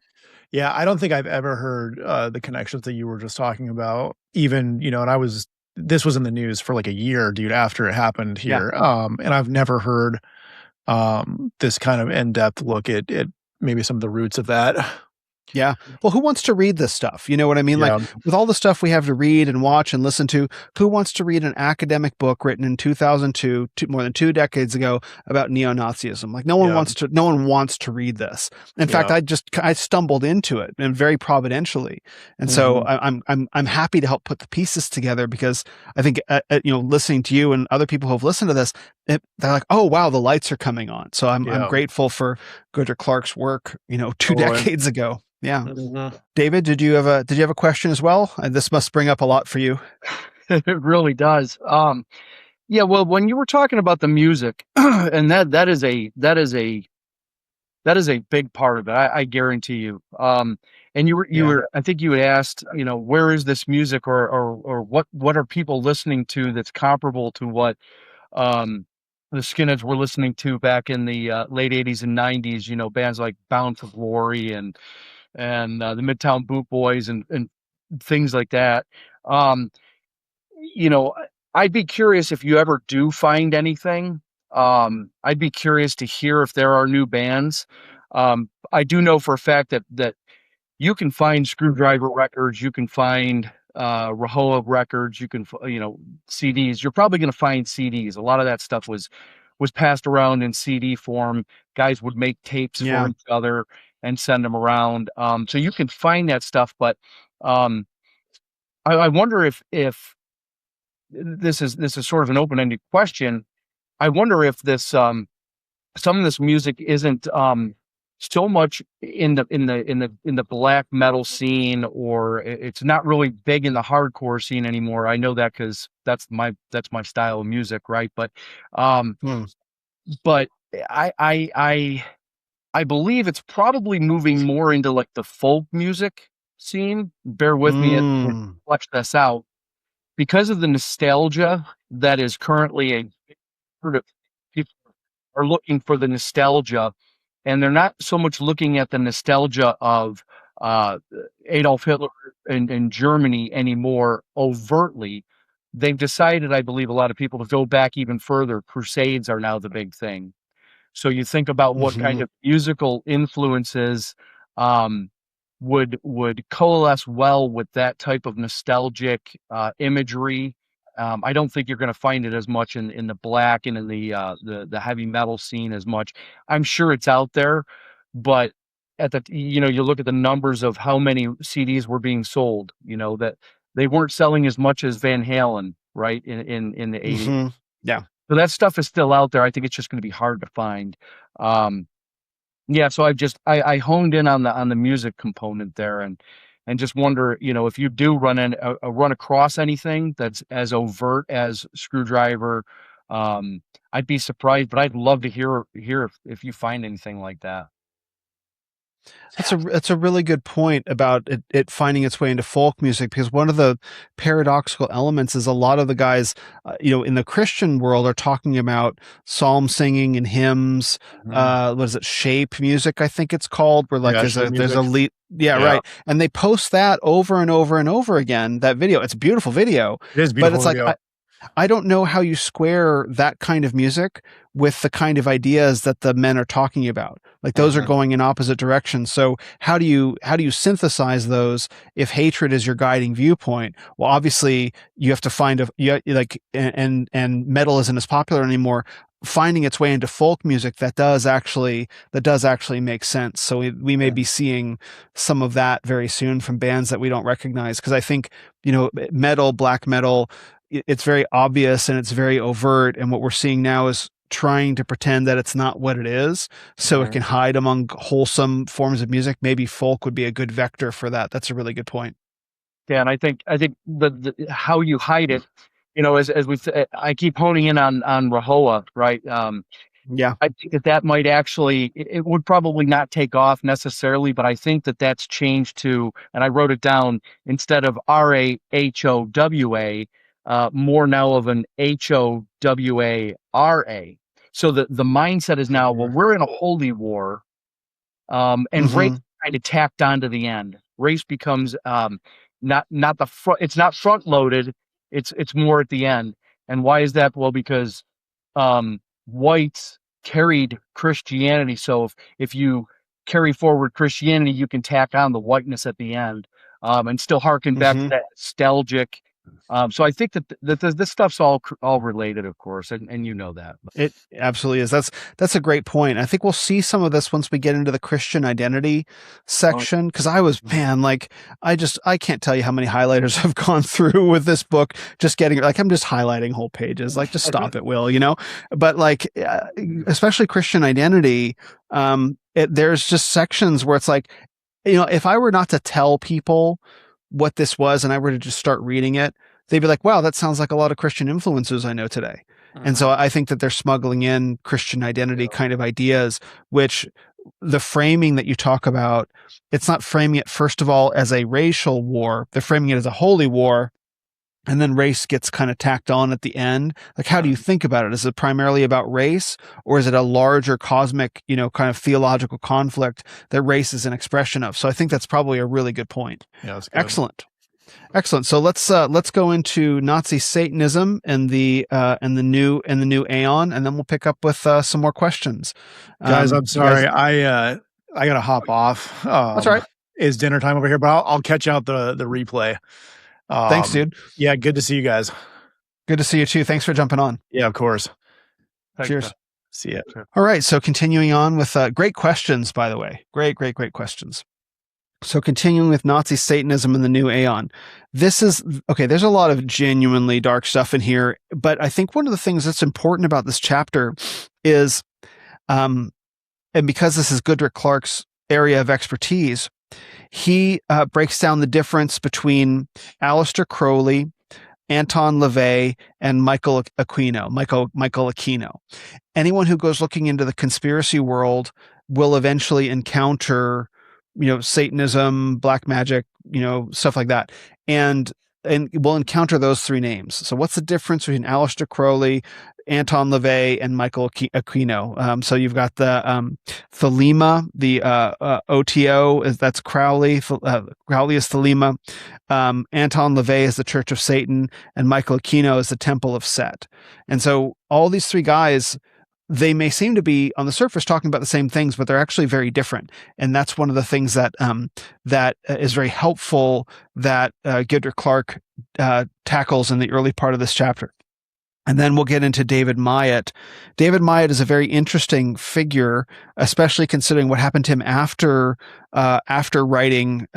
Goodrick Clark wrote this book. And we'll get into that a little bit, especially David Myatt's sort of beliefs and how he syncretized a lot of occultism, black magic, paganism, Wicca, and Nazism into his worldview. And Goodrick Clark spends quite a bit of time on David Myatt, actually, which is kind of interesting because the three characters that, at least in my mind, having read through the book, that Goodrick Clark spends the most time on are Julius Evola, Miguel Serrano, maybe Savitri Devi a little bit, and then David Myatt. And I think the reason why he does that, at least in the case of Miguel Serrano, is Serrano syncretizes so many different elements of neo-Nazism into a particular vision, which carries on today. David Myatt also syncretizes a whole bunch of stuff into a single coherent vision, but his legacy does not carry on today. That's not a name that a lot of people really know, and we'll see why. Like, obviously his ideas are deeply dark, toxic, and destructive. I lack words to describe what they are. And so they're not ever going to achieve a wide appeal. But for men that want to go deep into the true darkness of what's possible. David Myatt is a good example. And Julius Evola, of course, Goodrick Clark spends a fair bit of time on because his work was so foundational to so many others. I think Julius Evola and the Protocols of the Elders of Zion are probably the two most mentioned proper nouns, let's say, throughout the entire book. In fact, I wonder, is there an index? There is an index. Maybe offline, I will take a look at the index and see which terms are used most frequently. So let's get into Nazi Satanism in the new Aeon. These first two pages on 213 and 213 through 215, and through 216 really are very important. I will probably read a lot, but I think it will help reveal a lot to you. So page 213. Black metal music with its transgressive attacks on Christianity, tolerance, and democracy is proving an attractive front for fascist and Nazi propaganda among the young. Cacophonous crescendos and pagan lyrics serve to make white power and blood mythos seem cheap. But the bands and concerts are only the public face of this nihilistic assault on civilized values. Still more secret initiations are on offer to an alienated youth. Behind the violent bands and their frenzied fans lurks an international network of small extremist groups devoted to Nazi Satanism, Nordic cosmology, magic, and occultism. In the shadowy underground, Nazi ideas come packaged in the strident tones of Nietzsche and Ragnar Redbeard, freely mixed with the Black Mass and Aleister Crowley's magic. That's magic with a K. A core belief of this Nazi Satanism concerns the advent of a new elite of supermen who will sweep away the inferior masses with their, quote, slave religions and moralities. That's a Nietzsche quote. And so usher in a new aeon of planetary evolution. New aeon. We'll get more into that. Continuing, the writings of the English magician Aleister Crowley offered many hints of authoritarian and illiberal doctrine. In 1904 in Cairo, a spirit called Aiwass had dictated to Crowley his holy writ, the Book of the Law. This revelation proclaimed the new Aeon of Horus, an era of force, global wars, and universal bloodshed, which had superseded the old age with its moribund Christian religion. Pause. Circular history. Cyclical history. We've seen this before. We've seen this in Evola. We've seen this in Savitri Devi. We've seen this in Miguel Serrano. Cyclical history. We're entering into a new aeon, the age of Horus. Continuing, one phrase from the book became Crowley's lifelong maxim and the basis of his own religion of Thelema, parentheses, will. Quote, do what thou wilt shall be the whole of the law, end quote. Crowley later combined this Nietzschean imperative with notions of empowerment derived from yoga and tantric sex magic, which he first discovered in 1912 on joining the Ordo Templi Orientis, OTO, a fringe Masonic organization in Germany. In 1920, Crowley founded an abbey of Thelema with a handful of disciples at Calafu in Sicily and later found supporters in Germany and the United States. Martha Kunzel, one of Crowley's German devotees, believed that Hitler was following Crowley's precepts and became an enthusiastic Nazi. Crowley later flattered himself by noting parallels between the prophecies of the Book of the Law and Hitler's alleged utterances in Rauschning's Hitler Speaks. Now, moving on to LaVey.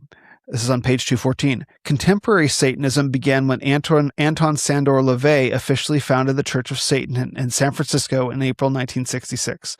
LaVey first worked in the circus, carnival, and burlesque houses as a lion tamer and musician. Drawn to the macabre and dark side of life, he immersed himself in the occult, including such topics as vampires, hauntings, and the magic of Aleister Crowley.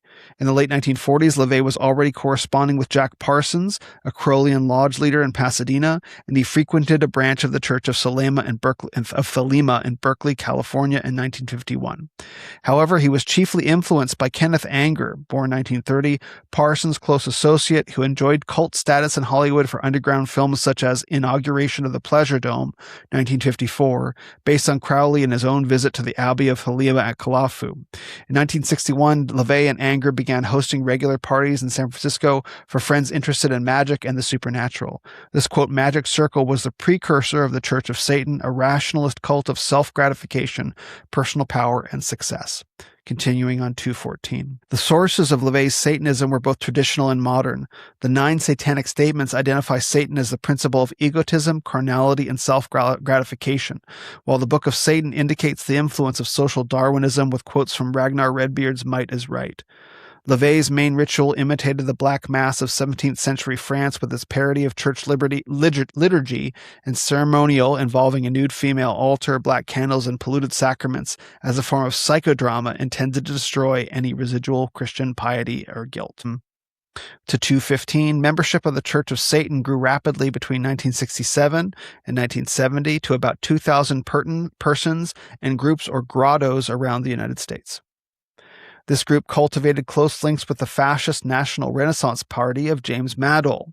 Then, in 1975, Michael A. Aquino, a major in the U.S. Army Reserve and a Magister Templi of the main cult, led a major rebellion against Anton LaVey's authority. Together with Lilith Sinclair, the New York grotto leader, he carried a majority of the church's membership into his new religious organization called the Temple of Set. Dedicated to Set, the ancient Egyptian deity believed to have provided the model for the Satan of Christian belief, Aquino's cult offered a more occult and intellectual form of Satanism than the theatrical posturing of the Church of Satan. While LaVey simply saw Satan as a symbol of man's egoism, Aquino believed in the objective reality of the devil. The theurgic rituals of the Temple of Set evoke the Prince of Darkness as a sinister supernatural power. On 21 June 1975, Michael Aquino received a direct revelation from Satan, later published as the Book of Coming Forth by Night. This revelation presented the 20th century as the beginning of a new satanic dispensation. So Crowley, LaVey, and Aquino. So between those three, you have Crowley that's actually involved in occultism, dark magic, communing with Aiwass to write his Book of the Law, total absolute degenerate. In fact, if you look at photos of him throughout his life, you can see some photos of him towards the end of his life, and he is quite vampiric.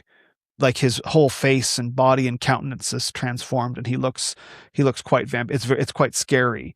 And so he was a real deal dude. He was really involved in the occult and some very, very evil stuff. Because I looked into him when I was in the New Age, trying to understand, this whole dark side of occultism, and what I saw and learned about him is like too horrible to express.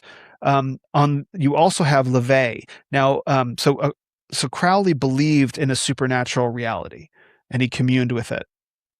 LaVey did not believe in a supernatural reality. And this is really important, because when you're talking about the Church of Satan, they were not worshiping a deity. They did not believe, LaVey did not believe that Satan existed. He appealed to what we might say the pleasure and power principle inside ourselves as what Satan represented. So it's a more psychological vision, not dealing with the supernatural at all. To be a Satanist in LaVeyan Satanism is to fulfill your own desires and urges, and to have that be your highest law. Not that you're worshiping a deity or communing with evil spirits or anything like that, that you're purging yourself of all Christian morality to simply fulfill your own desires. So this is a more inward-focused psychological vision. Then on top of that, you have Michael Aquino. And so he takes most of the members out of the Temple of Satan, LaVey's Temple of Satan, Church of Satan, and forms the Temple of Set. And so, again, on 215, Aquino believed in the objective reality of the devil. So Aquino was actually, again, worshiping a deity. And so that's really, really important, because people know about the they know about the Church of Satan, and then they'll hear or read what the Church of Satan says, and they'll think that all Satanists or people who call themselves Satanists are worshiping a deity, and that's simply not true. The Temple of Set is, but members who are the Church of Satan, if they really are in line with the Church's teachings, they don't believe in worshiping a deity. Ultimately, it doesn't matter. From God's perspective, it doesn't matter whether you're worshiping Satan as a deity or whether you're choosing your own, say, pleasure principle over his law. I think it's probably all the same to some degree. But of course, don't worship it. Don't worship false gods, including and especially yourself. Let's see. Page 215. These American experiments in exploiting the shock value of Nazism have been superseded in the 1990s by Nazi satanic cults that combine paganism with praise for Hitler and the Third Reich. In Britain, the Order of Nine Angles, ONA, was founded by David Myatt, one-time bodyguard of the veteran British Nazi Colin Jordan and street activist in the British movement during the early 1970s. The ONA celebrated the dark, destructive side of life through anti-Christian, elitist, and social Darwinist doctrines. The link with neo-Nazism was implicit in Myatt's extensive writings on the, quote, the religion and spirituality of National Socialism. Continue on page 216. Common to all Nazi Satanist groups is an utter contempt for the values of Christianity and liberal society. The highest praise is reserved for the warrior spirit, heroic courage, and pride of pagan barbarian peoples, especially the Teutonic and Celtic natives of Northern and Western Europe prior to their conversion to Christianity. Nietzsche is regarded as a prophet for his celebration of the Antichrist and denunciation of Christianity as a, quote, religion of slaves. The supposedly weak, humble, and guilt-ridden nature of Christian morality is constantly held up to ridicule. Its secular heritage is held responsible for the prodigious growth of an inferior humanity composed of racial inferiors and fearful weaklings who claim the protection of democracy and liberalism against the fierce and powerful. Most of mankind is regarded as a wasteful burden upon the planet. The Jews and Christians are regularly pilloried for promoting a pacifist, materialist, cosmopolitan society, the so-called New World Order, in which a homogeneous and blinkered one-world citizenry obediently consumes standardized products for the profit of the plutocracy. The erosion of all gender, racial, national, and cultural differences is seen as a grave threat to human evolution, which, it is claimed, can only progress through struggle and war. I would like to draw your attention to the preceding sentence. The Jews and Christians are regularly pilloried for promoting, now pay attention to this, for promoting a pacifist, materialist, cosmopolitan society in which a homogeneous and blinkered one-world citizenry obediently consumes standardized products for the profit of the plutocracy. That is the definition of trash world. If you were to put that, trash world, noun, that would be the definition that you would see. And that's what I mean. Trash world has been laundered into the public dialogue by authors who identify themselves as Christians. They did not come up with these ideas. These ideas are percolating through dark sections of the internet, and they are now finding new expression today. This book was written in 2002, published in 2002. Continue on 216. Myatt went looking into Golden Dawn and Aleister Crowley. Myatt remained unimpressed by what he saw of ritual magic and occultism. He sought something altogether more exciting, dangerous, and truly evil. At the same time, he began to think of Satanism as a means to create a new fearless individual, a higher human type in a Nietzschean sense. Myatt was impressed by, this is 217. Myatt was impressed by Colin Jordan's writings on National Socialism and was also introduced to Jordan to the writings of Savitri Devi, whose book The Lightning and the Sun enthralled him with its eulogy of Nazi values. In his own mind, Nazism and Satanism were both representative of Nietzschean self-overcoming and the creation of a bold, fearsome warrior type. To me at that time, quote, this is Myatt, quote, to me at that time, Adolf Hitler and his movement seemed to embody some of the ideals I believed magic should achieve. They seemed to represent a satanic spirit, an urge to conquer, discover, and extend, a zestful, life-enhancing character, a dynamism and charisma, end quote. He was studying for a physics degree at Hull University in the UK. Again, these neo-Nazi ideas don't just attract. I know in the last chapter we talked about black metal, white power music attracting, underclass youths, but there are educated, intelligent, otherwise thoughtful men that get snared by this as well. William Pierce is a great example. He wrote Turner Diaries. I believe he was a physicist. All of these guys, Lincoln Rockwell was an accomplished, decorated veteran. So this is not just a class phenomenon. It's not just a lower class thing. This takes intelligent, what we might call upper class and educated men as well. Page 217, Myatt's activity on the far-right political fringe proceeded in tandem with his deepening involvement with the black arts. In 1973, he met a woman who led the ONA, a small Satanist Wicca group whose tradition and practices greatly excited his interest. One can only imagine why. The ONA claimed descent from a cult surrounding a dark, violent goddess who prevailed in Albion, or England, as early as 4000 BC. That sounds like a good thing to worship, right? As a pagan nature religion, its rites were related to the flow and ebb of cosmic energy, the rising of certain stars in the spring and autumn, and ceremonies were performed at henges and stone circles. From these supposed Neolithic origins, the cult had declined with the advent of Christianity into a clandestine folk way practiced and handed down by a handful of individuals since medieval times, especially on the Welsh marches, the place of its supposed prehistoric origin. The modern history of the ONA began in the 1960s when this woman united 3 obscure neo-pagan temples called Camlad, the Noctulians, and Temple of the Sun as a new order. Myatt's early ONA rituals employed a satanic mass that invoked Adolf Hitler as a noble savior as a form of, quote, positive blasphemy. Notice, by the way, that we have now departed from much of the specific mentions of Adolf Hitler. Like his name isn't coming up so much anymore. It's the belief. He represents something. He represents a figure who quote unquote stood for something in a larger cosmic struggle, right? So we're no longer talking about what the Nazis believed, like the actual National Socialists. We're no longer talking about what they believed. We're no longer talking about who they were. We're not talking about war, concentration camps, or any of that.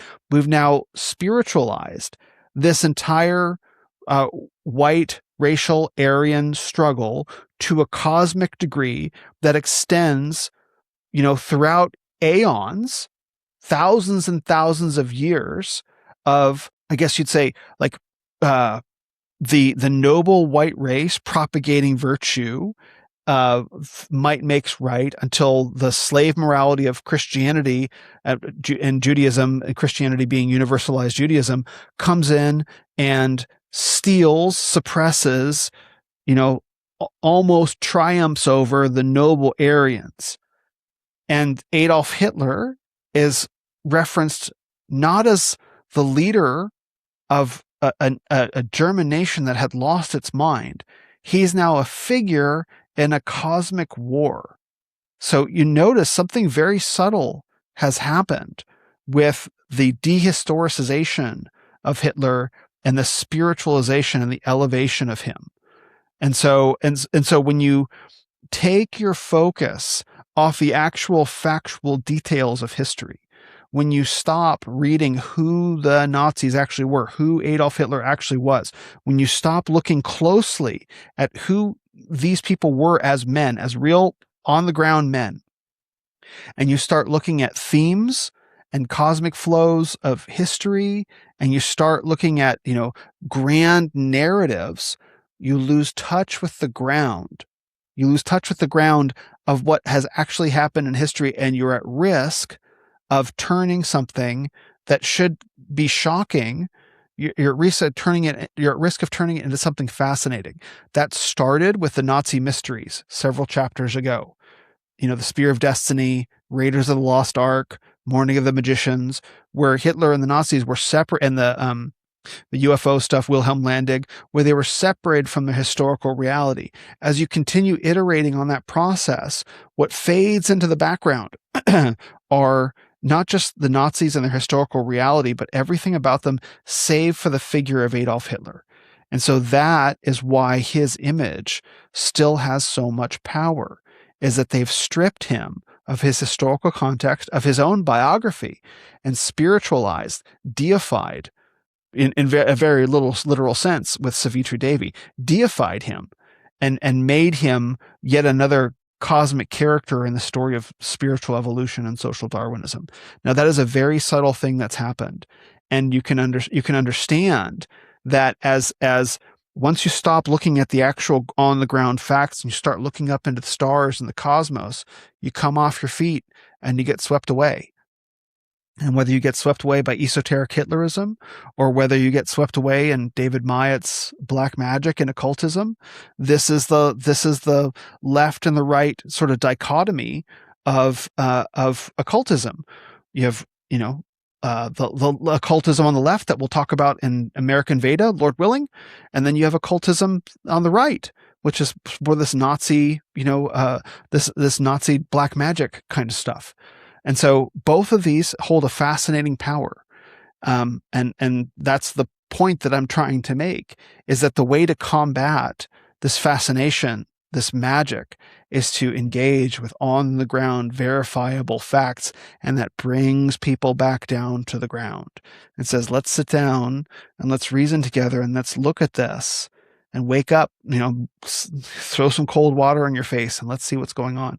So I wanted to highlight that because we're going to get into what right-wing occultism looks like. Page 218, Myatt believes that traditional Satanism goes far beyond the gratification of the pleasure principle and involves the arduous achievement of self-mastery, self-overcoming in a Nietzschean sense, and ultimately cosmic wisdom.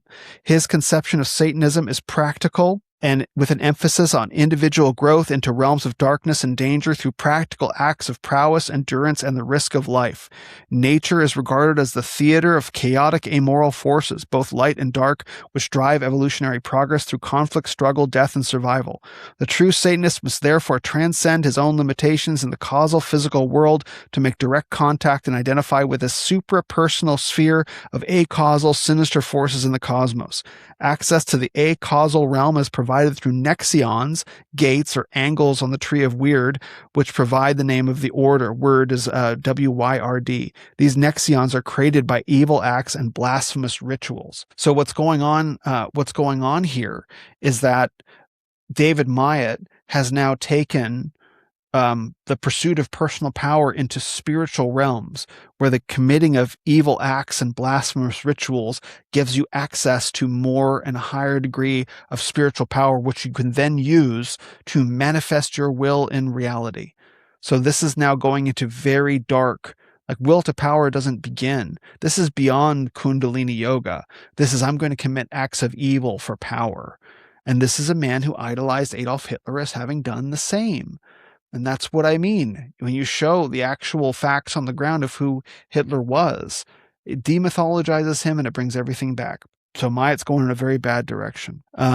Myatt derives the word evil from, still on 218, from the Gothic term ubils, meaning going beyond the due measure, for his teaching of self-overcoming. He asserts that Satanism requires the performance of acts that are generally regarded as forbidden, illegal, and evil if the initiate is to experience the amoral and acausal realms of sinister forces.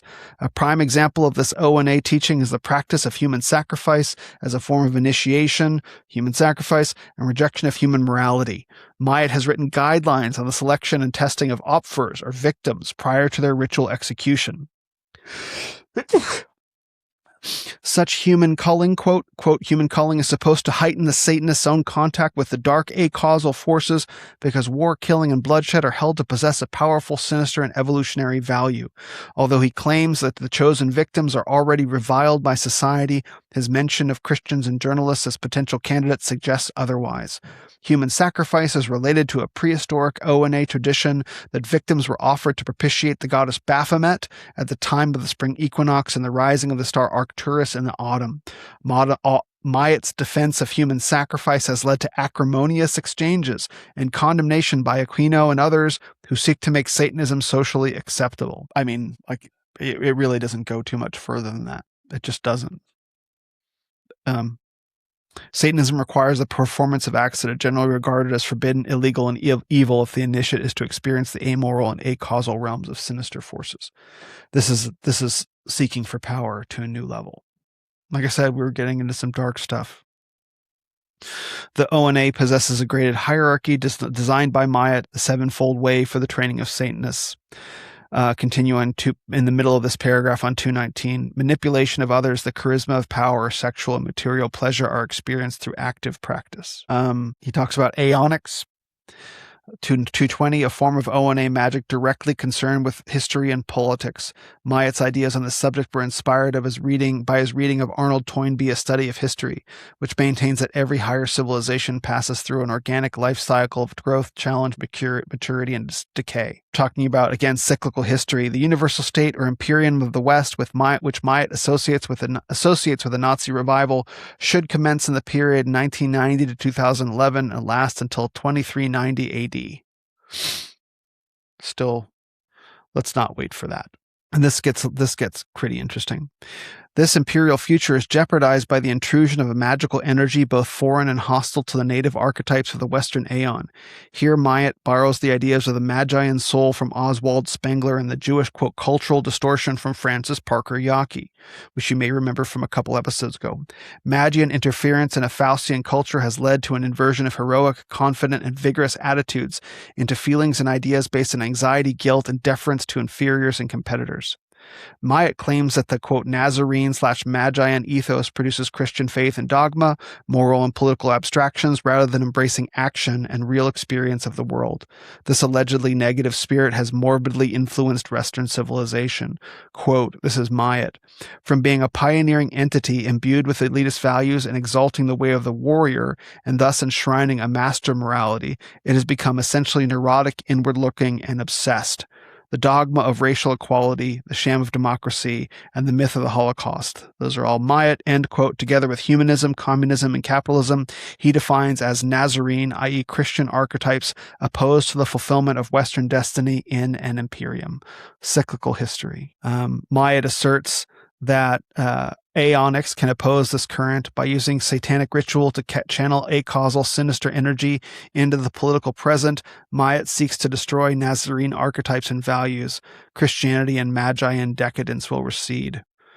Talk about selling your soul. This is now Myatt, quote, seen in esoteric terms, National Socialist Germany was a practical expression of satanic spirit, led by Hitler, who was able to utilize acausal energy and, quote, earth it to achieve political goals. National Socialist Germany was a burst of Luciferian light, of zest and power in an otherwise Nazarene, pacified, and boring world, end quote. When Nick Fuentes says Hitler is effing cool, is this what he's referencing, if only unconsciously? Probably. The Third Reich was continuing with Goodrich Clark, the Third Reich was such an affront to Nazarene domination that it had to be, quote, uprooted from the psyche of the West by inventing the guilt-laden myth of the Holocaust. But Myatt argues that the period of Nazi rule has opened a nexion for acausal sinister influence. Its archetypal energy has been stored and awaits further use. Hence the satanic rationale of Myatt's fascination with Hitler and early involvement with Jordan's British movement. I mean, might be right. Maybe not to the degree that he thinks he is. You know, I don't think he's right, obviously, about the Aeonics. I don't think that the Third Reich was an affront to Nazarene domination. I don't think that's correct. But its archetypal energy has been stored and awaits further use. I think there's some truth to that. I think probably because we didn't have a full societal reckoning with what happened in the Holocaust. Because we didn't have a full societal reckoning and view it through a Christian lens and say Germany was the nation that was most favored in all of Europe and they went so catastrophically bad. I've never heard anyone refer to Nazism in quite that way. That Germany was the oldest and most favored son who went so catastrophically wrong. And the entire and stained the family name, and now Germany needs to repent and Europe needs to repent, but they're not doing that. They're seeking to foist that off on the Jews as well through Israel, but that's another conversation. So because Europe hasn't actually reckoned, in my mind, with what actually happened, the archetypal energy is still there until we actually learn what happened. And I think America is at some risk of repeating Nazi Germany's mistakes as we discard our Christian heritage. More David Myatt on page 222. It's interesting. Myatt's spiritual search has embraced such diverse experiences as a novice in a Benedictine monastery in Britain, studying the Quran in Egypt, exploring Taoism and martial arts, and joining the Buddhist Society. I can certainly relate to some of that. Apparently, he has made original translations of Homer, Sophocles, and Aeschylus. It's very interesting that, again, another intelligent and learned man who falls prey to these ideas. Continuing on, end of 222, Myatt called for a racial holy war against the Negro and Asian invaders of our Aryan fatherlands. All colored people are regarded as an invasion force sanctioned by the Zionist occupation government, or ZOG, the term among the American racist right for the hated system. Quote, this is now Myatt, we must fight the non-Aryan invaders who have settled in our lands. We must fight the Aryan traitors in our midst who have betrayed our race. We must fight those who fraternize with the invaders. We must fight anyone who sides with the enemy, who enforces the tyrannical anti-Aryan laws of the enemy. End quote. Continuing down to 223, Myatt inveighs against the global environmental crisis. The majority of humanity is deemed, quote, worthless and a, quote, parasitical infestation, which is plundering and despoiling the planet. Even nature itself and evolution are in jeopardy. The superior Aryans must throw off the, quote, diseases of Christianity, pacifism, liberalism, and race-mixing socialism, all anti-evolutionary dogmas and contrary to the laws of nature, and become hard and natural, thriving, prospering, and expanding at the expense of inferiors. The population of Britain must be reduced from 55 to 10 million, while its white surplus begins a new wave of Aryan world conquest. He founded the National Socialist Alliance, taking its cue from the Turner Diaries and American far-right terrorism. The NSA, National Socialist Alliance, eschewed massed electoral strategies in favor of a violent revolutionary struggle against the Zog system. I think Zog is an idea that comes from the myth of from Warrant for Genocide. We'll talk from the protocols and the reaction to what's going on with the Iranian strikes. The strikes in Iran is people are saying that the tail of Israel is wagging the dog of America. What they're saying without saying is that's Zog, the Zionist occupation government, is driving American policy. They're not saying Zog because they know that that term is loaded and it points exactly to what they believe, but that is indeed what they believe, whether they use the term or not. Page 224. The sense of increasing marginality and the imprisonment of leaders have created an atmosphere of idealism, self-sacrifice, and apocalypse, which is sustained by Myatt's, quote, Aryan religion and the Manichaean battle against desperate odds. So again, they're self-marginalizing. All alien and messianic forms, i.e. the Judeo-Christian tradition, are dismissed in favor of acausal, sinister energies and the evolution of the elitist Superman. The OJB, the Order of the Jarls of Balder symbol, comprises a pattern of 3 interlacing triangles and the zodiacal sign for Gemini with a broken curved arm swastika. Sir Robert Baden-Powell, the European youth pioneers of Spartan Sports League, offers a range of sports and body training techniques based on Greek, Spartan, and German Bundish models with a strong emphasis on male bonding and homoeroticism, because these extreme ideas are not attractive to women. Any absence, page 225, of any absence of positive direction for the innate dynamic energy of young males has led to football hooliganism, gang warfare, street violence, drug rackets, and crime waves. With its pagan magic and emphasis on Aryan identity, coupled with the Dartmoor camps and trials of skill and strength, Balder aims to give such youngsters a new collective purpose. I have another note for Bronze Age pervert here. Again, we're talking about Vril Power, Black Sun, and UFOs on page 225.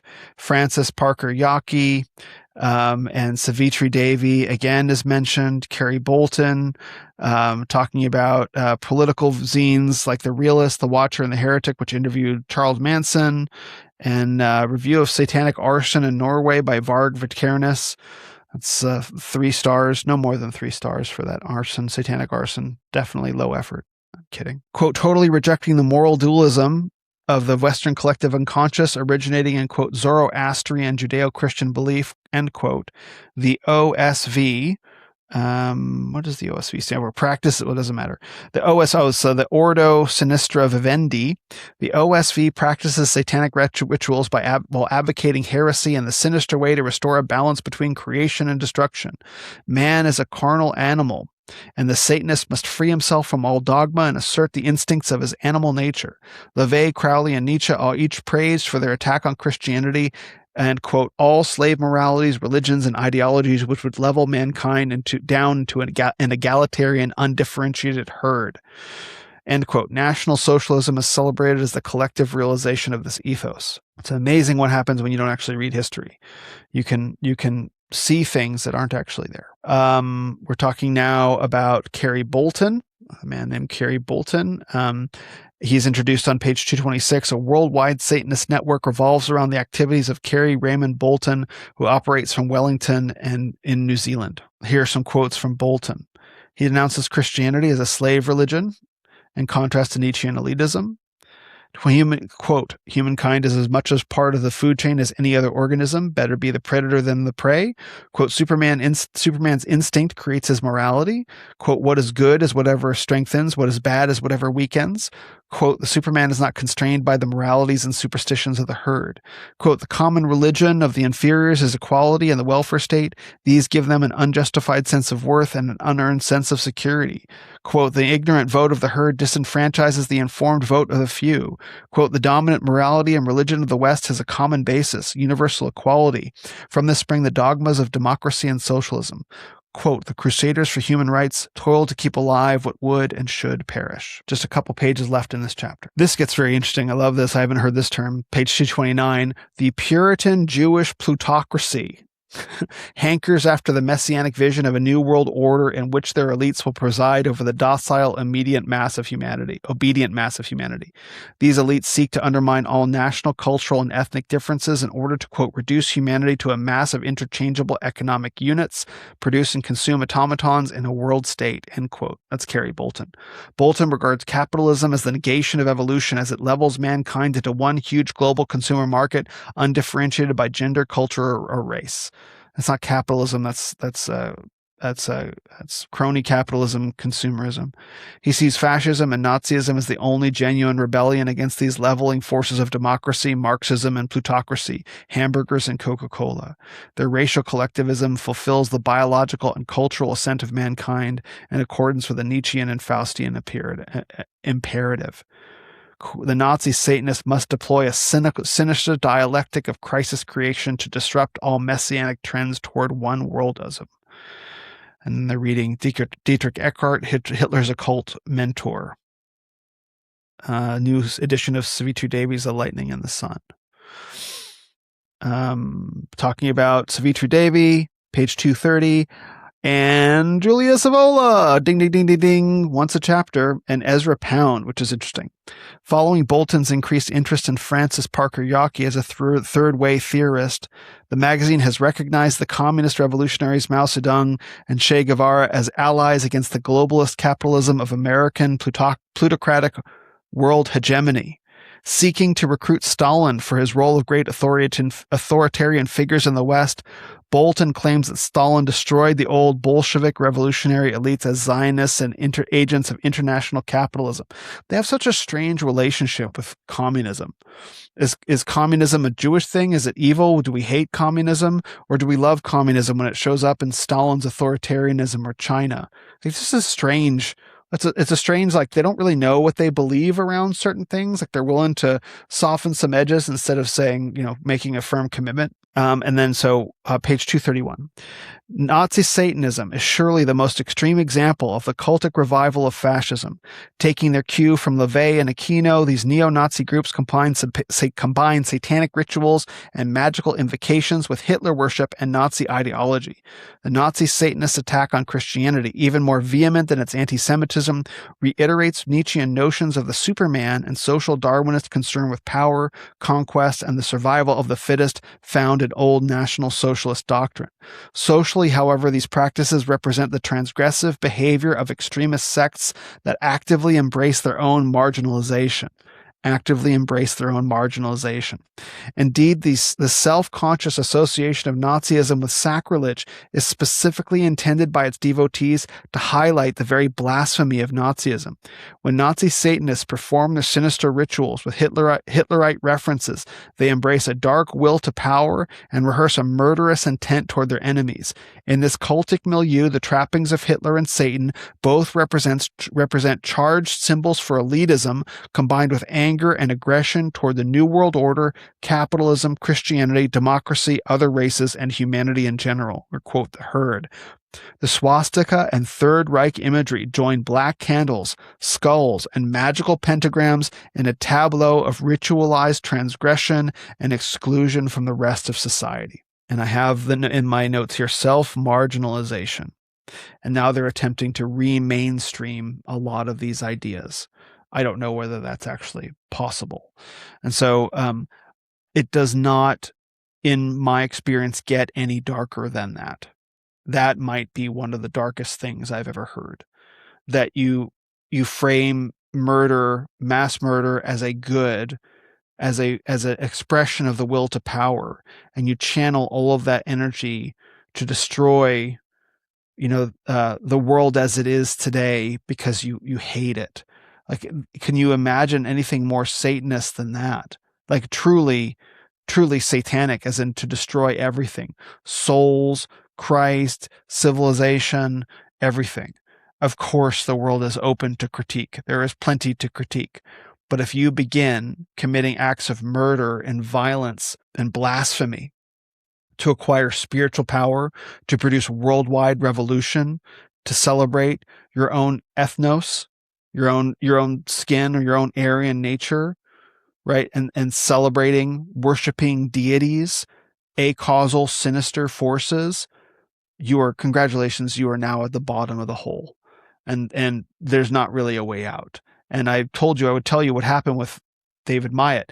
David Myatt, I guess after this book was written, became a radical Islamist. He converted to Islam because he liked Islam's posture against the West. And then I guess the Islamists never accepted him because they thought he wasn't serious. And all the Nazis thought that he had abandoned them and was disloyal. So then he left Islam and became a neo-Nazi again. And according to Wikipedia, I guess now he's disavowed all forms of extremism. Maybe he's going to repent. Maybe he will. I don't know. I honestly don't know. According to the last check-in, he was writing a blog in 2024, which I didn't have time to check out. But it seems that, he went down to the bottom of the pit, and I don't think he's fully free. Pray to God that he can be delivered from that, and maybe he can expose the unfruitful works of darkness for what was going on down there. Because I don't doubt that these things are forbidden because they have kernels of truth to them. They're not forbidden because they're 100% nonsense lies. There are really dangerous things that live down there in the deep, and perhaps touching on the archetypal energies of the failure to truly vanquish Nazi ideas, when ultimately they probably live within the spirit in some sense, not Nazi ideas explicitly, but the same kind of ideas that inform them. The failure to quench those ideas has led to an outburst of these of them into the public square. So rather than truly bringing Christ into that, the 20th century was about a rejection. How can God exist if all these terrible things happen in the first half of the 20th century? That was the wrong response. The correct response, I think, would have been a more Calvinistic one. God is still sovereign. Man is fallen, and we need God more than ever. That would have been a better approach. That wasn't the approach that was taken. And so now there's going to be a resurgence. And rather than, Christian men trying to jump on board it, syncretize Christianity with it, it should be spoken into in the most powerful gospel terms to blunt its effectiveness, if only to save a few souls, and conservatism perhaps in the process. Okay, so that is Nazi Satanism and the new Aeon. Does anyone have any questions about that chapter? Hi, David. Might have to unmute your mic. Might be having some tech. Okay, you're back. I see your visuals. I can unmute you. I've unmuted you. Nope. No, it seems not working. I did get a message earlier on that said your microphone and camera is being used in another tab, and to start Chrome over. And so maybe duck out of the call and reboot Chrome and come back and try again. So David's going to be right back. And I think he did have a question. Very insightful man. You heard him earlier. And so when he comes back, whenever that is, we'll just circle back around. I hate that I just said circle back. We'll circle back around to the Nazi Satanism chapter, because I do want to get into Christian identity and creativity, because Christian identity is very important. We might end up skipping over the creativity, Church of the Creator. Or if we don't, I may come back to it. Oh, here's David. Okay, it's saying again to close all apps and tabs and refresh. Try talking and maybe I can hear you. Nope, darn it. I chose between Riverside and Zoom. Part of it. Zoom is a little bit easier to use. Anyway, okay. So Christian identity and creativity. Page 232. High up in the Idaho panhandle in the Pacific Northwest, majestic mountains rise above large forest-rimmed lakes. From the remote settlement of Hayden Lake, a dirt road leads to a heavily armed compound where signs warn whites only and German shepherd dogs patrol. Filled with Third Reich memorabilia, the 20-acre compound resembles a military camp surrounded by high fences and razor wire. The dominant feature is a 29-foot-high wooden watchtower draped with a huge Nazi swastika flag. But this eerie throwback to a concentration camp in Hitler Germany is actually home to numerous families and couples who have pledged themselves to living in a white world. Sympathizers live in nearby villages and meet each Sunday for a religious service held at the church within the compound. The service is held by the Reverend Richard Butler, who established this white racial utopia known as Aryan nations in 1974.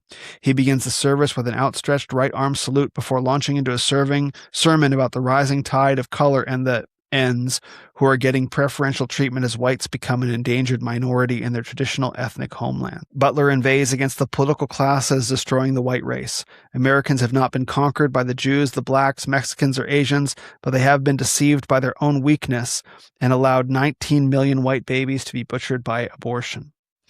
Only whites have ever heeded calls to curb population growth, and white women have been neglecting childbearing in favor of careers and making money.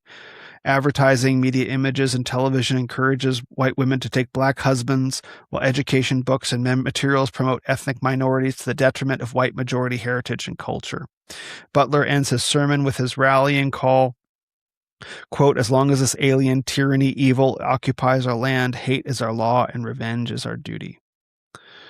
Aryan Nations, page 233, rose to prominence on the white supremacist scene in the mid-70s when the influence of the KKK was on the wane.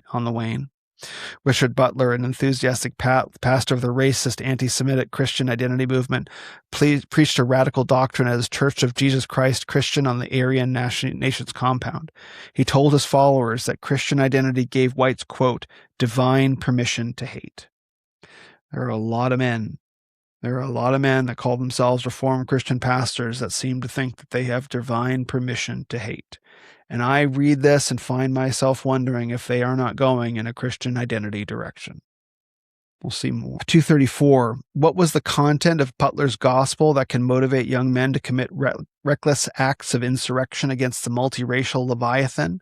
Why could the racist right, so often characterized by pessimism and despair, embrace a vision of active millenarian combat against the hated political and social order of the United States? The answer to these questions lies in the unique doctrine of Christian identity that represents one of the most powerful doctrinal statements of the Nazi cult in contemporary society. Briefly stated, Christian identity regards the white Aryans as the descendants of the biblical tribes of Israel, who are on earth to do God's work. White Aryans are the descendants of the biblical tribes of Israel. By contrast, the Jews are quite unconnected to the Israelites, but rather the very children of the devil, the spawn of an illicit sexual relation between Satan and Eve in the Garden of Eden. Alongside these dualist notions, identity doctrine is also vigorously millenarian by believing that the world is on the verge of a final apocalyptic battle between good and evil. Christian identity clearly reflects the global dominance of the... Oh, hey Dave, you made it. Yes, sir.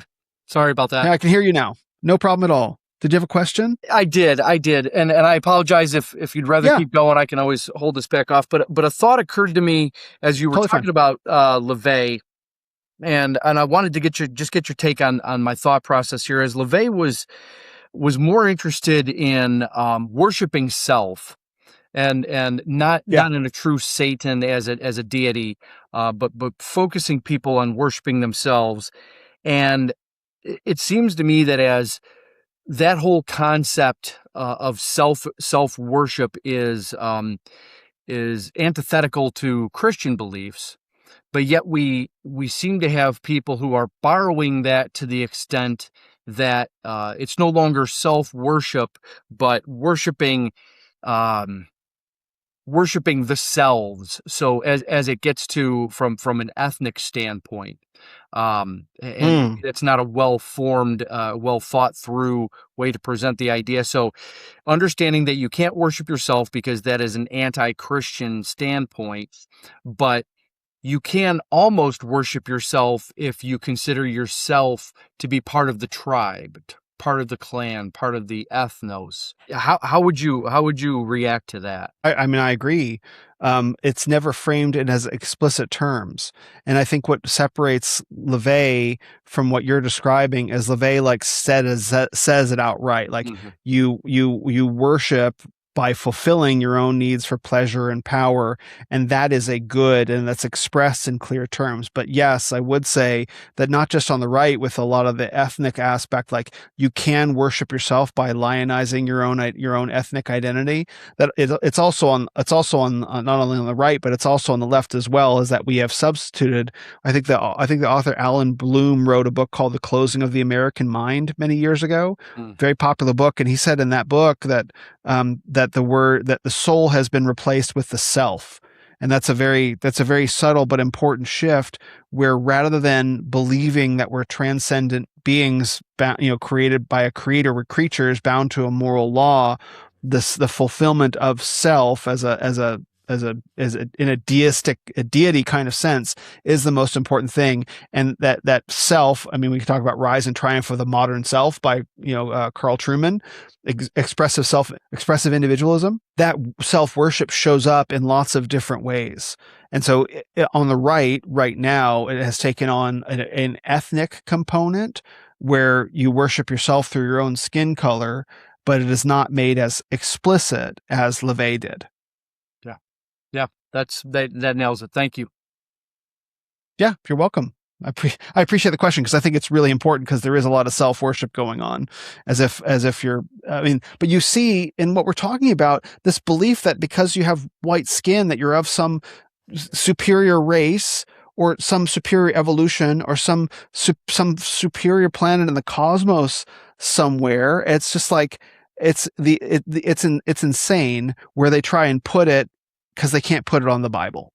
You can't put it on Scripture, so they look for anywhere else to put it, and it just crumbles beneath their feet. Yeah, and it becomes self-worship by proxy almost, yeah. That's right, very much so.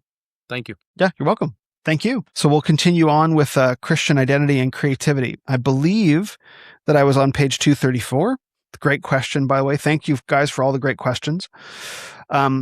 Christian identity clearly reflects the global dominance of the Anglo-Saxon people in the 19th and early 20th century. The colonial achievement of the British Empire and the rapid white settlement of the United States posited the idea that the white European races were the chosen people of biblical narrative.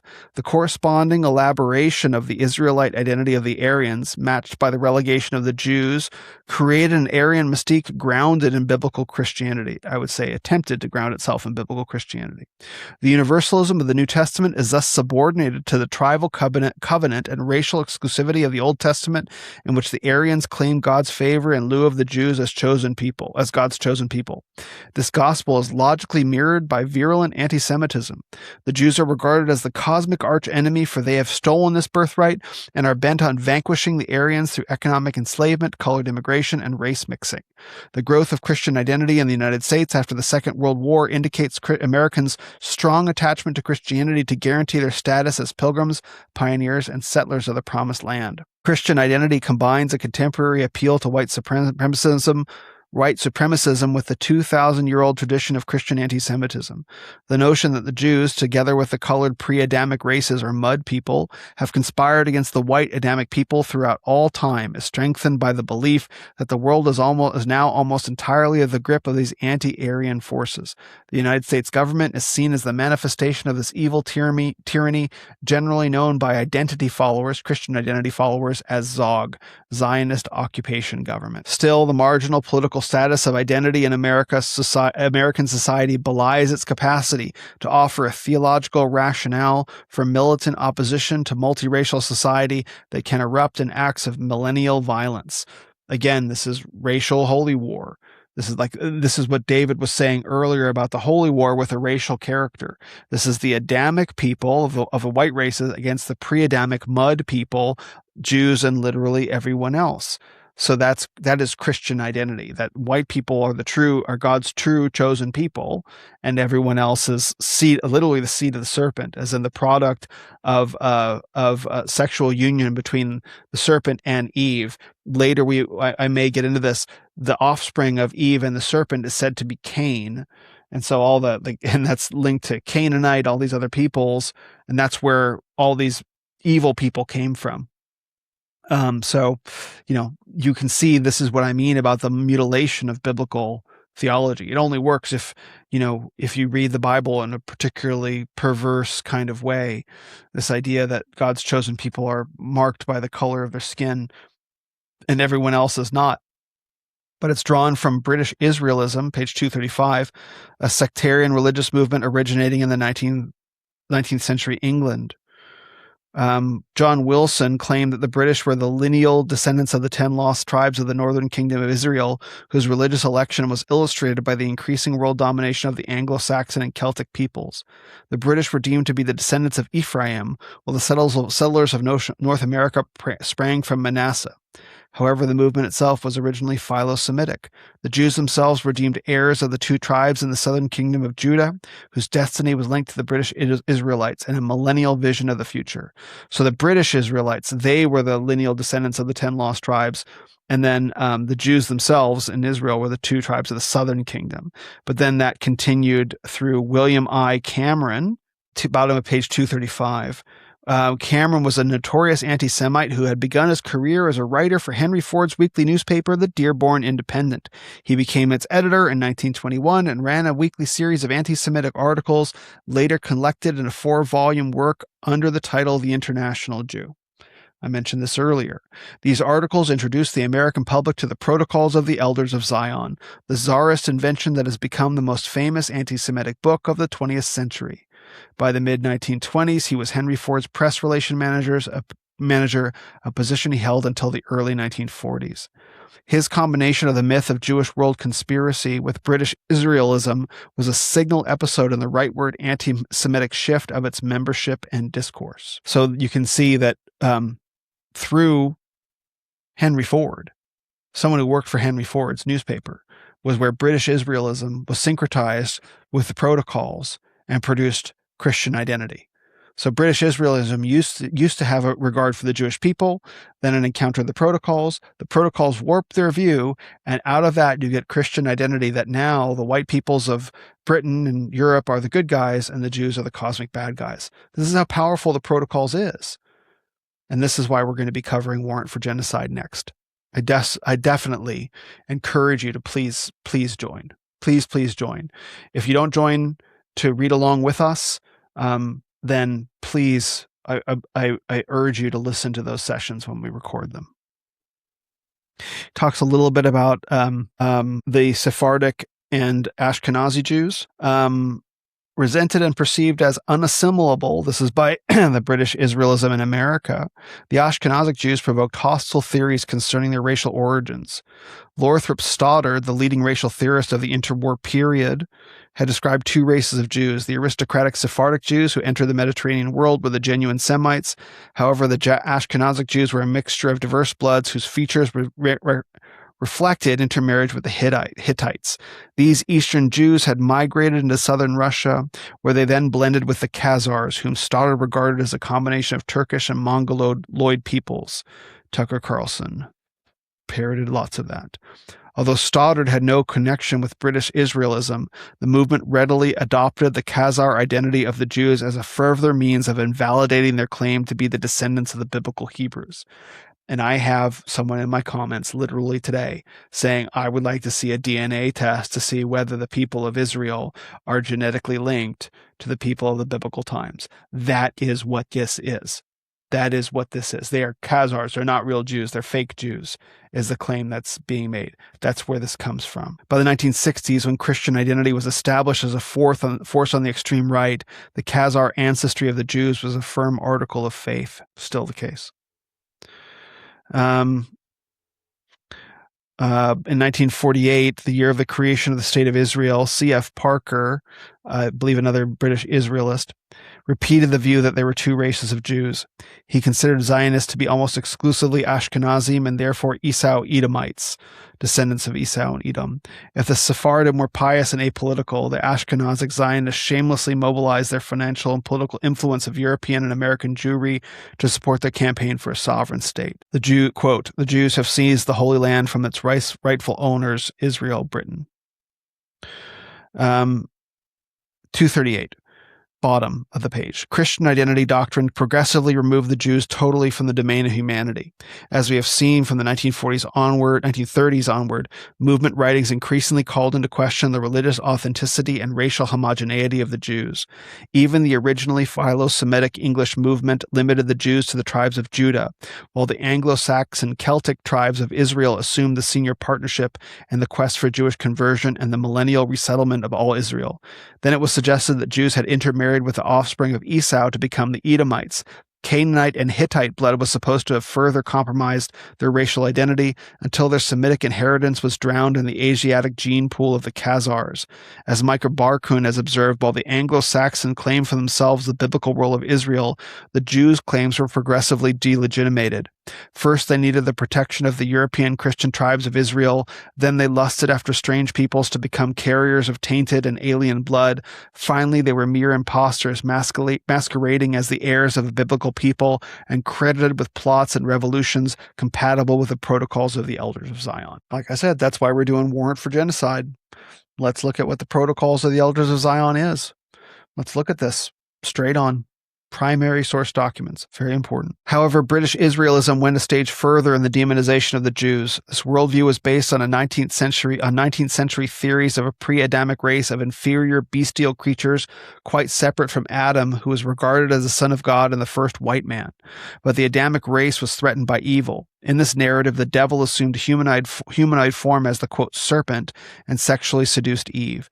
This primal sin not only resulted in the first couple's expulsion from Eden, but in the creation of a hybrid creature called Cain. While Cain's birth began a human seed line linking his descendants with satanic paternity. If the tribes of Judah were supposed to have intermarried with Cain's descendants, it followed that the Jews were the literal offspring of the devil through the original satanic seed line of the serpent, quote, as well as the descendants of sundry black and brown pre-Adamic races. So the eating of the forbidden fruit is posited to be a sexual act. There's no evidence of that in scripture at all, right? But so that's where the Jews come from, Cain, and clearly Abel. Cain and Abel becomes a mythos for this Manichaean struggle between light and dark. Now things start to get crazy. Wesley Swift, page 240, Wesley Swift, the seminal influence upon Richard Butler, elaborated a similar quasi-Gnostic anthropogeny involving the Adamic race as the direct spiritual offspring of God, created before the creation of the solar system. The non-white pre-Adamites also had an extraterrestrial origin in the rebellion of Lucifer, who had come to Earth with his fallen hosts from elsewhere in the galaxy. Swift asserted that Lucifer seduced Eve, who gave birth to Cain, whose progeny, quote, the sons and daughters of Lucifer, are the people you know today as Jews. The Adamites were identified as the end quote. That was Swift. The Adamites were identified as the Aryans of Central Asia, whose divine vocation was to combat the Luciferians. Again, we're back to Aryan myth from India. To combat the Luciferians, whose ranks included both the original pre-Adamite non-whites and the demonic seed line of Cain. Beset by fearful images of white submergence in a colored flood, masterminded by satanic Jews, Swift's identification of evil ultimately embraced the entire non-white world. The Jews themselves were shapeshifters. Candace Owens used that word just a couple days ago. A plastic form of evil in the most varied racial forms. Quote, this is now Swift. The Jews are Hittites and Amalekites and Canaanites. They are red, black, yellow, and brown, as well as off-colored white. End quote. That is what Candace Owens basically said a couple days ago. They are shapeshifters. They become whatever they need to become to infiltrate. That's what she said. You could look up that tweet.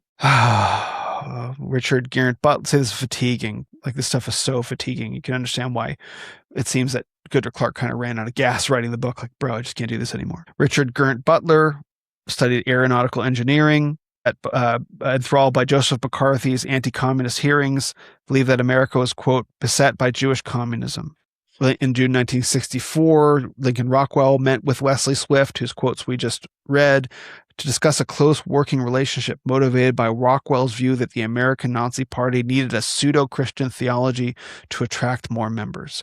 So Lincoln Rockwell was exploring Christian identity to attract more followers.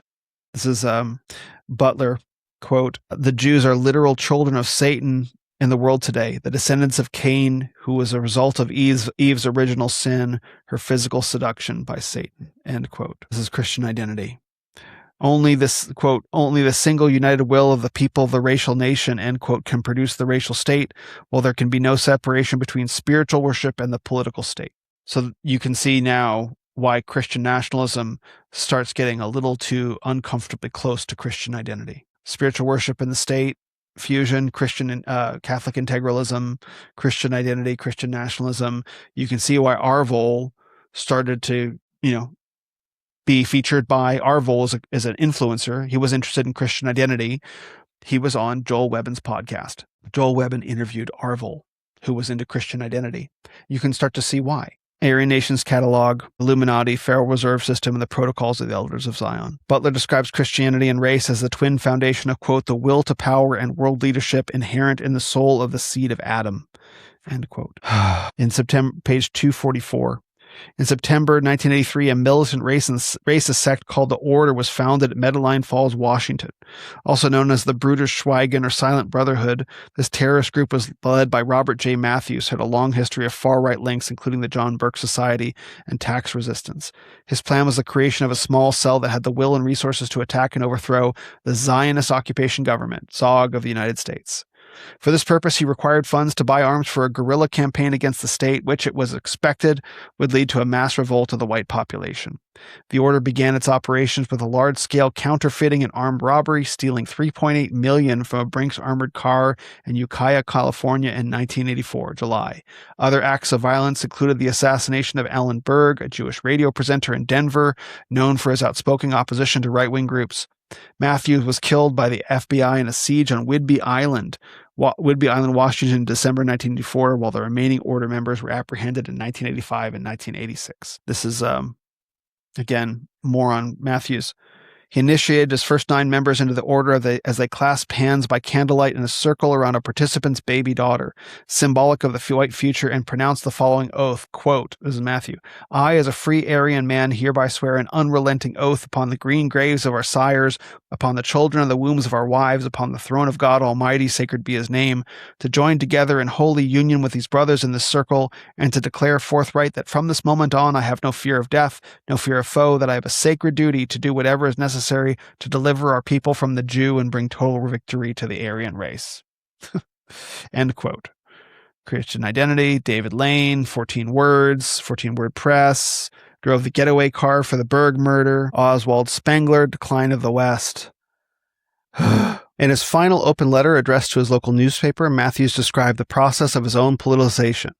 He recalled the profound impression of Oswald Spengler's Decline of the West and William Gailey Simpson's Which Way Western Man had made on him, while he subscribed to numerous periodicals concerned with the decline of white America. This is Matthews, quote, the stronger my love for my people grew, the deeper became my hatred for those who would destroy my race, my heritage, and darken the future of my children. By the time my son had arrived, I realized that white America, indeed my entire race, was headed for oblivion unless white men rose and turned the tide. The more I came to love my son, the more I realized that unless things changed radically, by the time he was my age, he would be a stranger in his own land. A blonde-haired, blue-eyed Aryan in a country populated mainly by Mexicans, mulattoes, blacks, and Asians. His future was growing darker by the day. I came to learn that this was not by accident, that there was a small, cohesive alien group, does that sound familiar? Working within this nation, working day and night to make this happen. I learned that these culture distorters have an iron grip on both political parties, on Congress, on the media, on the publishing houses, and on most of the major Christian denominations in this nation, even though these aliens subscribe to a religion which is diametrically opposed to Christianity. Thus, I have no choice. I must stand up like a white man and do battle. A secret war has been developing for the last year between the regime in Washington and an ever-growing number of white people who are determined to regain what our forefathers discovered, explored, conquered, settled, built, and died for. I will leave knowing that I have made the ultimate sacrifice to ensure the future of my children. As always, for blood, soil, honor, for faith, and for race. End quote. That's Matthews. Let's make sure to give you Matthews' full name. I need to find it up again. Crazy. That's Robert J. Matthews, who founded the Order sect. The Order is the name of the sect during Turner Diaries. Continuing on 247, this is now Good or Clark. The cultural pessimism of Spengler, Simpson, and Yockey are here directly linked to the decline of the white Aryan race. Only the clarion call for an insurrection against Zog can now restore a white world. Matthews fell far short of his goal, inciting a white revolution and thus unifying the radical right in a race war. His millennial challenge to Zog was answered by a hail of FBI bullets and his incineration in the house on Whidbey Island. Such failure is underlined by the arrest and conviction of his closest followers, who were indicted on major charges, and their imprisonment, many for terms in excess of 100 years. However, the War of the Bruderschweigen against Zog had several important consequences. First, it showed identity Christians and other racial radicals that terrorist offensives could be taken against a tyrannical establishment. Then, in consequence, Matthews is now the principal hero and martyr of far-right folklore, while other members of the Bruderschweigen enjoy an emblematic status in underground magazines. At the same time, its example also divided the far right, with some groups endorsing such violence and terrorism and others distancing themselves. Richard Butler stated that the men of the Silent Brotherhood, quote, will become heroes to our grandchildren, end quote. But defections and overwhelming state surveillance reduced the Aryan nations to a shadow of its former strength by the late 1980s. 248. Butler has described, quote, the skinhead phenomenon as a natural biological reaction of white teenagers banding together after being taught that non-white kids are great and white kids are scum, end quote. He was financed by Vincent Bertolini and Carl Story. They used wealth amassed from their Silicon Valley computer ventures. Like Lons, this is page 248, and we're going to go into Christian Church of the Creator in just a moment. Like Lons von Liebenfels' Ariosophy in pre-war Austria and Germany, Christian identity embeds white Aryan nationalism and its reactionary fervor within a fundamentalist Christian doctrine. From the perspective of the racist right, the policies of the U.S. federal government are all working for the extinction of the Aryan race. Welfare programs and privileges for special interest groups, i.e. ethnic groups, are funding the promotion of a non-white America through the hard-earned taxes of the white majority. Identity Christians see the unholy alliance of the Jews and the pre-Adamite mud peoples behind the ceaseless advocacy of racial integration, race mixing, abortion, and homosexuality in politics and the media.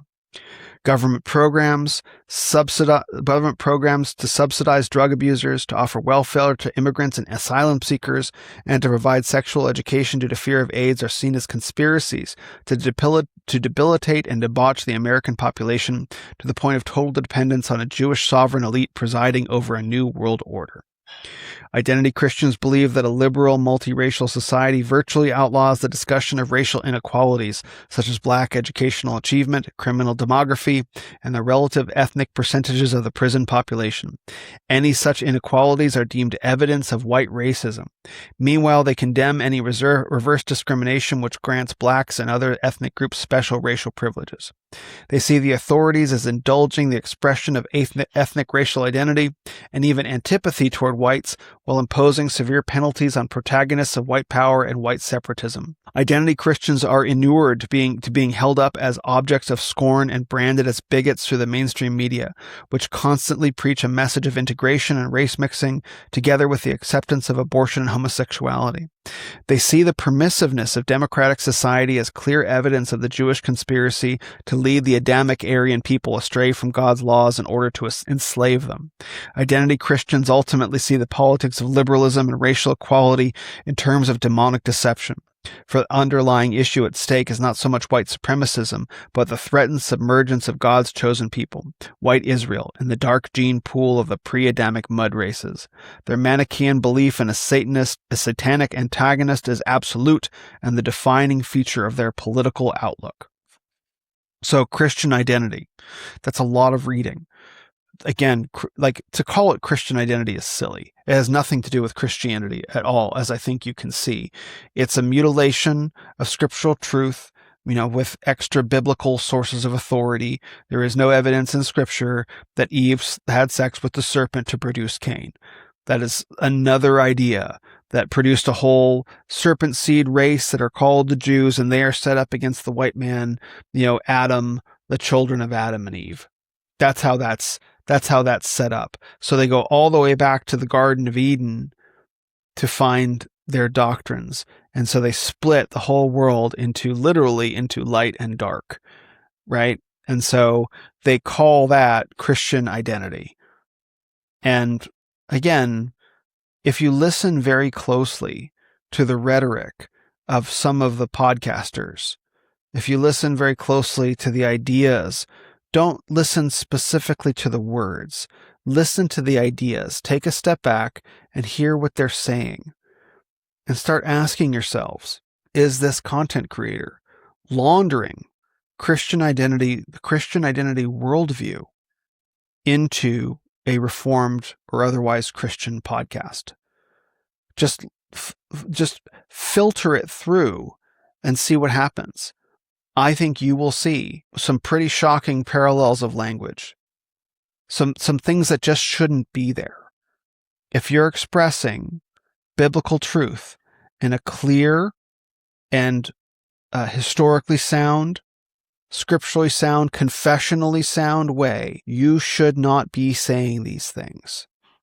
If you were trying to be as confessionally faithful as possible, as historically faithful as possible, these ideas would not be showing up, but they are. So where are they coming from? I don't believe that the podcasters that are achieving great success today are smart enough to come up with this stuff on their own.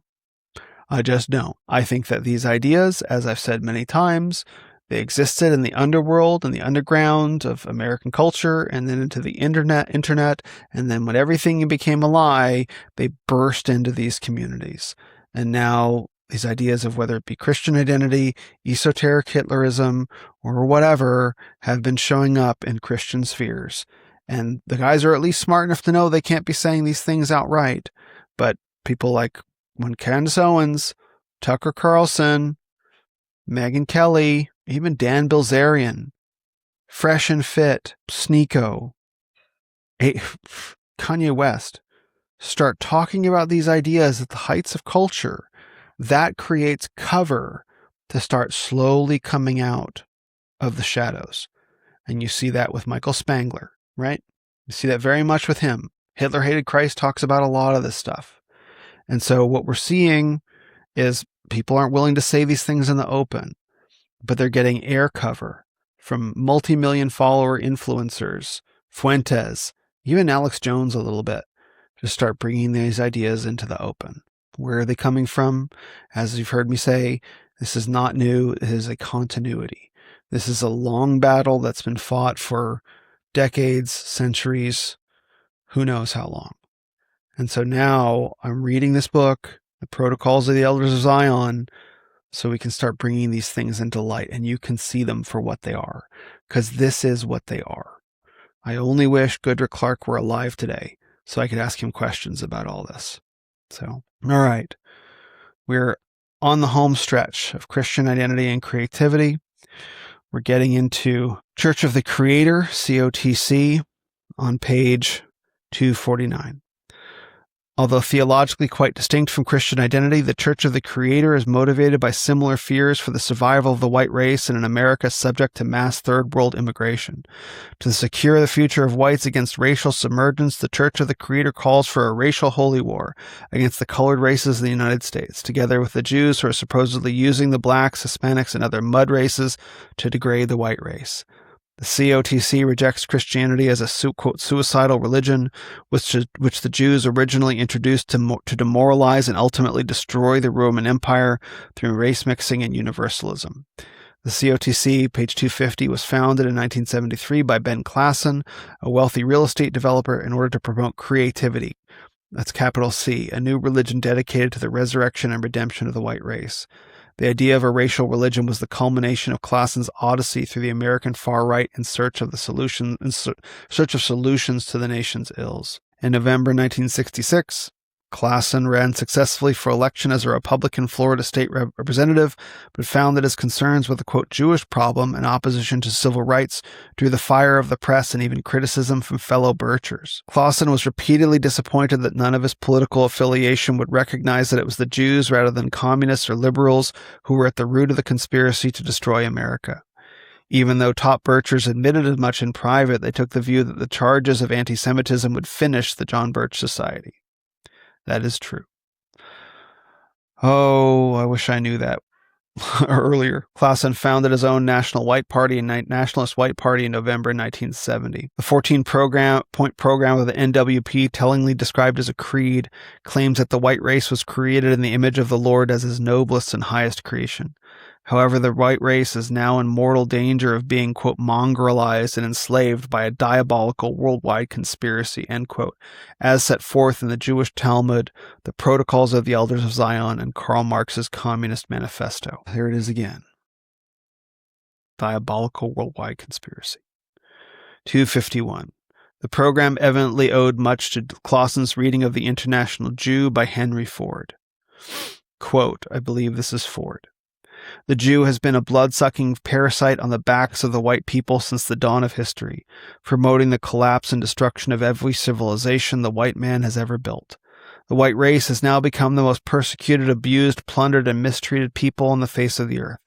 The white people of America alone, who have never known military defeat, have been forced by their treacherous Jewish-controlled government, under the pretext of foreign aid, welfare, and other hoaxes, to pay more tribute to hostile colored races at home and abroad than all the vanquished peoples of the earth have paid to their conquerors.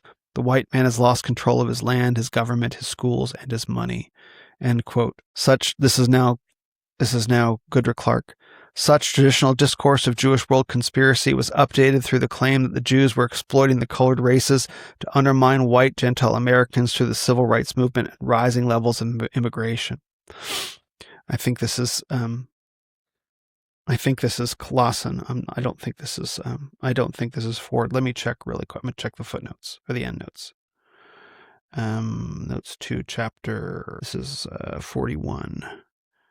Clausen letters.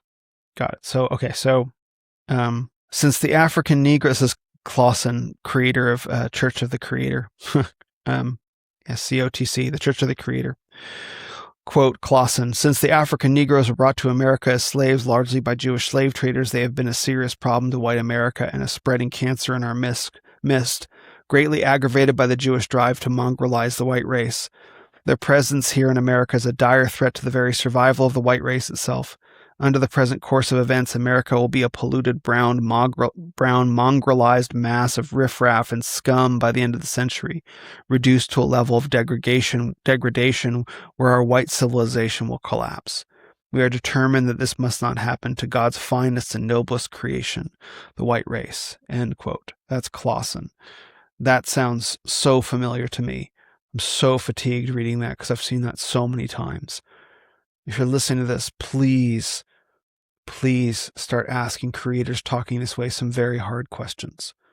If you have friends and family members that are talking this way, ask them some very hard questions.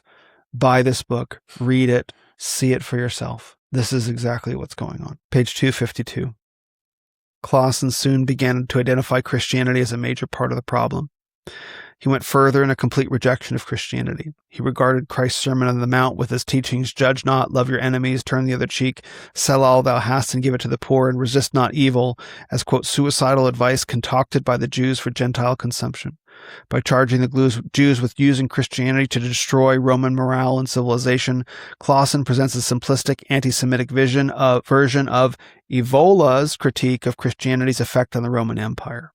By ignoring its transcendent dimension, Clausen impugns Christianity as an anti-natural ideology that has ever since weakened white European peoples by preventing them from acting effectively in a competitive natural world. Further down, as the white race is held to be the crowning creation of nature, creativity, the Church of the Creator, otherwise known as creativity, posits an ethical scheme in which whatever is good for the white race is the highest virtue, and whatever is bad is the ultimate sin. Like earlier Aryan myths, creativity holds that the white race is the sole originator of all worthwhile culture and civilizations in world history, while the Jews have always acted as their deadly enemy by preying as parasites on their white host societies. Clausen regards both the Egyptian and Aryan Indian civilizations as proud creations of the white race. LOL. LMAO even. Clausen effectively deifies the white race, always capitalized in his writings, as the crown of creation. Page 253. Clausen has nothing but contempt for blacks whom he regards as shiftless, lazy, and stupid. Joel Webbins had something very similar recently. The Jews are driving the civil rights movement with the aim of promoting interracial marriage, as they see their mongrelization of the white race as a crucial step toward achieving Jewish dominance over a debased Gentile humanity. Clausen repeatedly pays tribute to Adolf Hitler as the greatest leader the white race has ever produced. Nonsense. Germany for Germans. Hitler, Clausen believes, struck a major blow for the white race in his near destruction of the Jewish conspiracy. He sees nationalism and pan-Germanism as divisive of the white race, while creativity should embrace all whites. Tell that to Adolf Hitler, who regarded the Slavs as subhuman. Are they white? Are Russians white? They hated each other. It's ridiculous. Greatest leader the white race has ever produced. They regard like French, Belgians, Britons, Russia, who's Polish. No one did more to damage the quote white race than Adolf Hitler did. No one, no single figure. So you can see how inverted and upside down these guys are. It's crazy. Clausen conjures a terrible vision of the future when the colored races, quote, agitated and controlled by the Jews, have enough physical power to slaughter the white race in their own lands. Using the term RAHOWA, or racial holy war, as the COTC battle cry for white world domination, Clausen's apocalyptic vision is evident in his book RAHOWA, This Planet is All Ours. Here's a quote from Clausen. RAHOWA, in this one word, we sum up the total goal and program of not only the Church of the Creator, but of the total white race. And it is this. We take up the challenge. We gird for total war against the Jews and the rest of the God-damned mud races of the world, politically, militantly, financially, morally, and religiously. We regard it as a holy war to the finish, a holy racial war.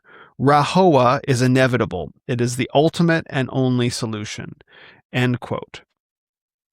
Actually, here's another one. Quote, this is more Clausen. No longer can the mud races and the white race live on the same planet and survive. It is now either them or us. We want to make damn sure it is we who survive. This planet is from now on all ours, and will be the one and only habitat for our future progeny for all time to come. End quote. This is back to Goodr Clark. Here, Clausen's militant prophecy uncannily recalls Lons von Liebenfeld's call and his pre-1914 Volkish Ariosophy for Aryans to wage a global race war against the apish, quote, lower races. I mean, we talked about RAHOWA earlier, and it's like, it's kind of crazy, the delusion, right? Like, it is now either them or us. This planet from now on, this planet is from now on all ours, and will be the one and only habitat for our future progeny for all time to come. Who writes stuff like that? Like, the question is, did they really believe it? Page 255. Despite their doctrinal divergence over Christianity, Christian identity churches and the Church of the Creator indicate an important trend in the development of the post-war white racial movement. As Jeffrey Kaplan has shown in his several masterly discussions of these groups, they are distinct in presenting themselves as religions, typically organized as sects and embracing millenarian hopes of a white racial utopia. Also quickly on page 254, Clausen was trying to contact Tom Metzger, the founder of the White Aryan Resistance, Matt Cole and his new order, William Pierce of the National Alliance, DeWest Hooker, associate of George Lincoln Rockwell, and mostly he was trying to find a successor and financial patron to carry on the leadership of the COTC. He died in 1993.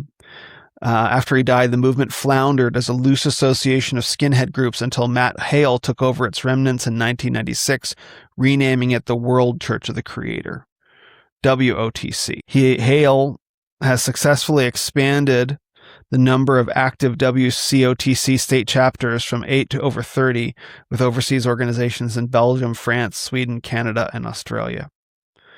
He got a degree in political science from Bradley University. He completed law school and passed his bar examination in 1998. This was the guy who took over the Church of the Creator after Ben Clausen's death. The RAHOWA guy, Matt Hale, took over his church and I guess had a law degree.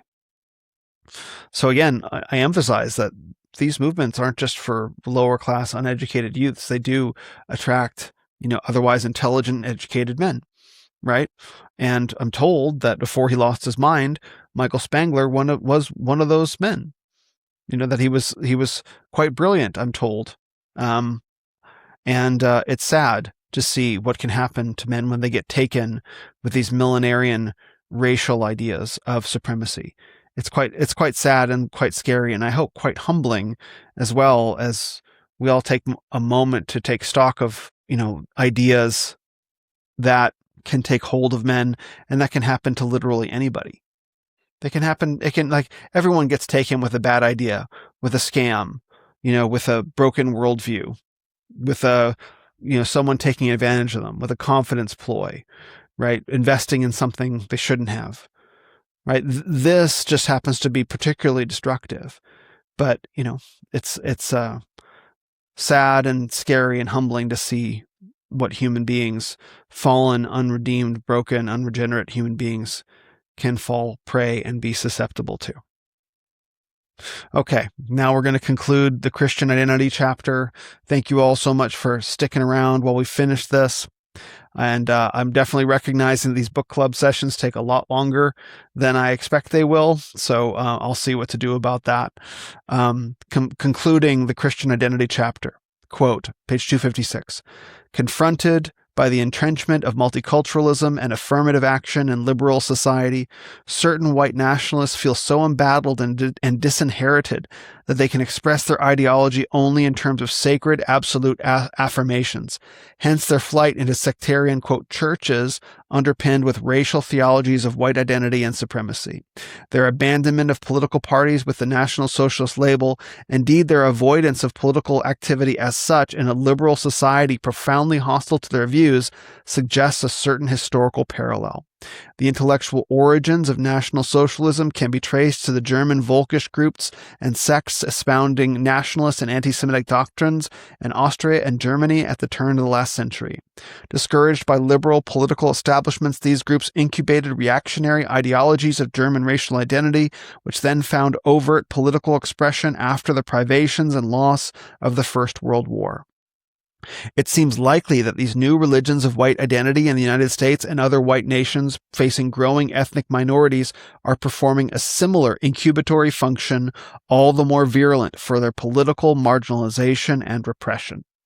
So what he's saying is that these groups are so disaffected, disenfranchised, and they've surrendered all participation in the liberal society that they self-select into remote areas, and their bad ideas are incubated in these communities, and as a result, it becomes sort of a purity spiral, or there's no brakes on the train, let's say, and things get more and more virulent and start getting more and more toxic and destructive as there's no mediating influence in their communities. And this is basically the universal testimony of all sectarian communities. Once they retreat from society, from liberal society, to go live in whatever commune that they want to be in, and they achieve it and they get out there, let's just assume they have the funding and they aren't stealing it from a Brinks armored car. But if they go and they achieve it, what happens is the ideas, they get refined and purified and ever more destructive without the constraints of having to interact with the world. And so they become, strongman competitions, purity tests, races to the bottom. And so these communities that they go out to because they think they're going to plant the seeds for an Aryan white racial renewal ends up being their graveyards, in a sense, because what they create there is so detached from reality, is so separated from the mainstream that they lose any ability to interact with it. And they become so much more themselves that their visions, like, oh, we're going to spring forth from here and conquer the world, we are going to take it over, that gets more and more remote. And that is Satan's strategy. Someone once told me during 2020, 2021, Satan's job is to lure individuals into the wilderness so that then they can be killed, right? Metaphorically speaking, like think of a shepherd with sheep. You want to lead one sheep away from the flock so the wolves can attack. That's what goes on in these communities, right? Leading them away. Now, I'm not going to say that everything about civilization or the West today is good and virtuous. Of course, there are many problems. But when you go out into the wilderness to try and establish your pure white racial society, and you have now isolated yourself, you become prey for many, many bad ideas, not necessarily from without. This isn't the zombie apocalypse. There aren't going to be walkers coming over the walls. You become susceptible to ideas from within that find their way into the leadership without having to pretend to make nice around society. Men are freed to become who they actually are, who they really are. And you find out real quick what unaccountable power does to a man, what becomes of a man when he's out on his own, truly on his own, in leadership over a commune of people. You find out real quick, assuming that commune is even real. Earlier I mentioned Arvol. He was setting up some white nationalist commune or whatever, and it was revealed that it's basically just a pile of wood and an RV on a small plot of land somewhere in godforsaken nowhere. It's like, oh, we're setting up a separatist community. The community, and it's like soliciting money and all this different stuff. And so the criminality of it, the immorality of it, it's like it testifies to itself. Very consistently, it testifies to itself. So these utopian separatist communities, which happen around the world from people on the left as well, never turn out to be.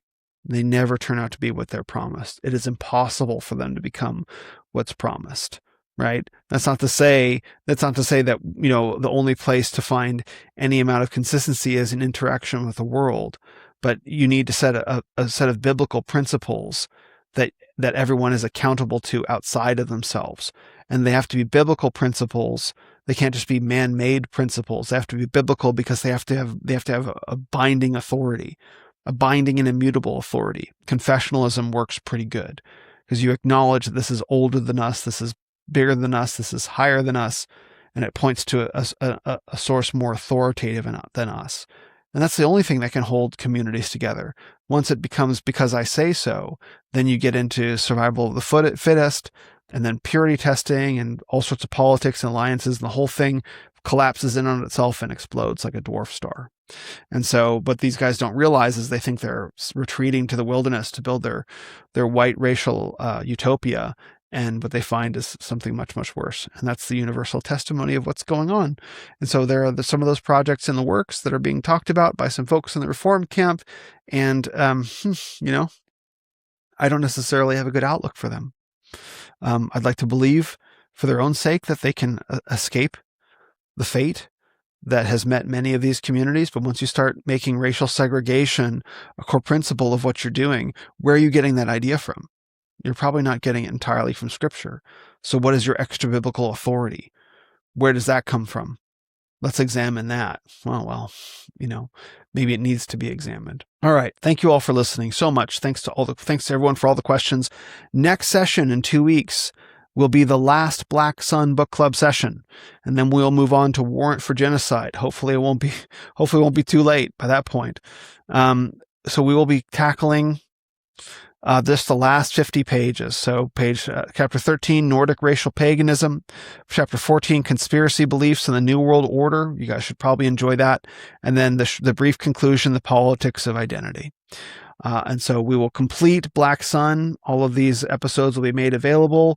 And I may do a summary video just about everything that we've learned, just a 10 to 15 minute summary video about the whole book, and to give people an introduction to what we've covered here and a way into Black Sun. I think all told, there might be 12 or so hours of content, if not more.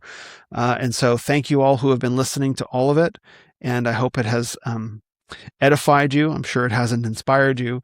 Hopefully it hasn't scared you too much, but hopefully it's opened your eyes to many things going on today. So thank you for being part of it.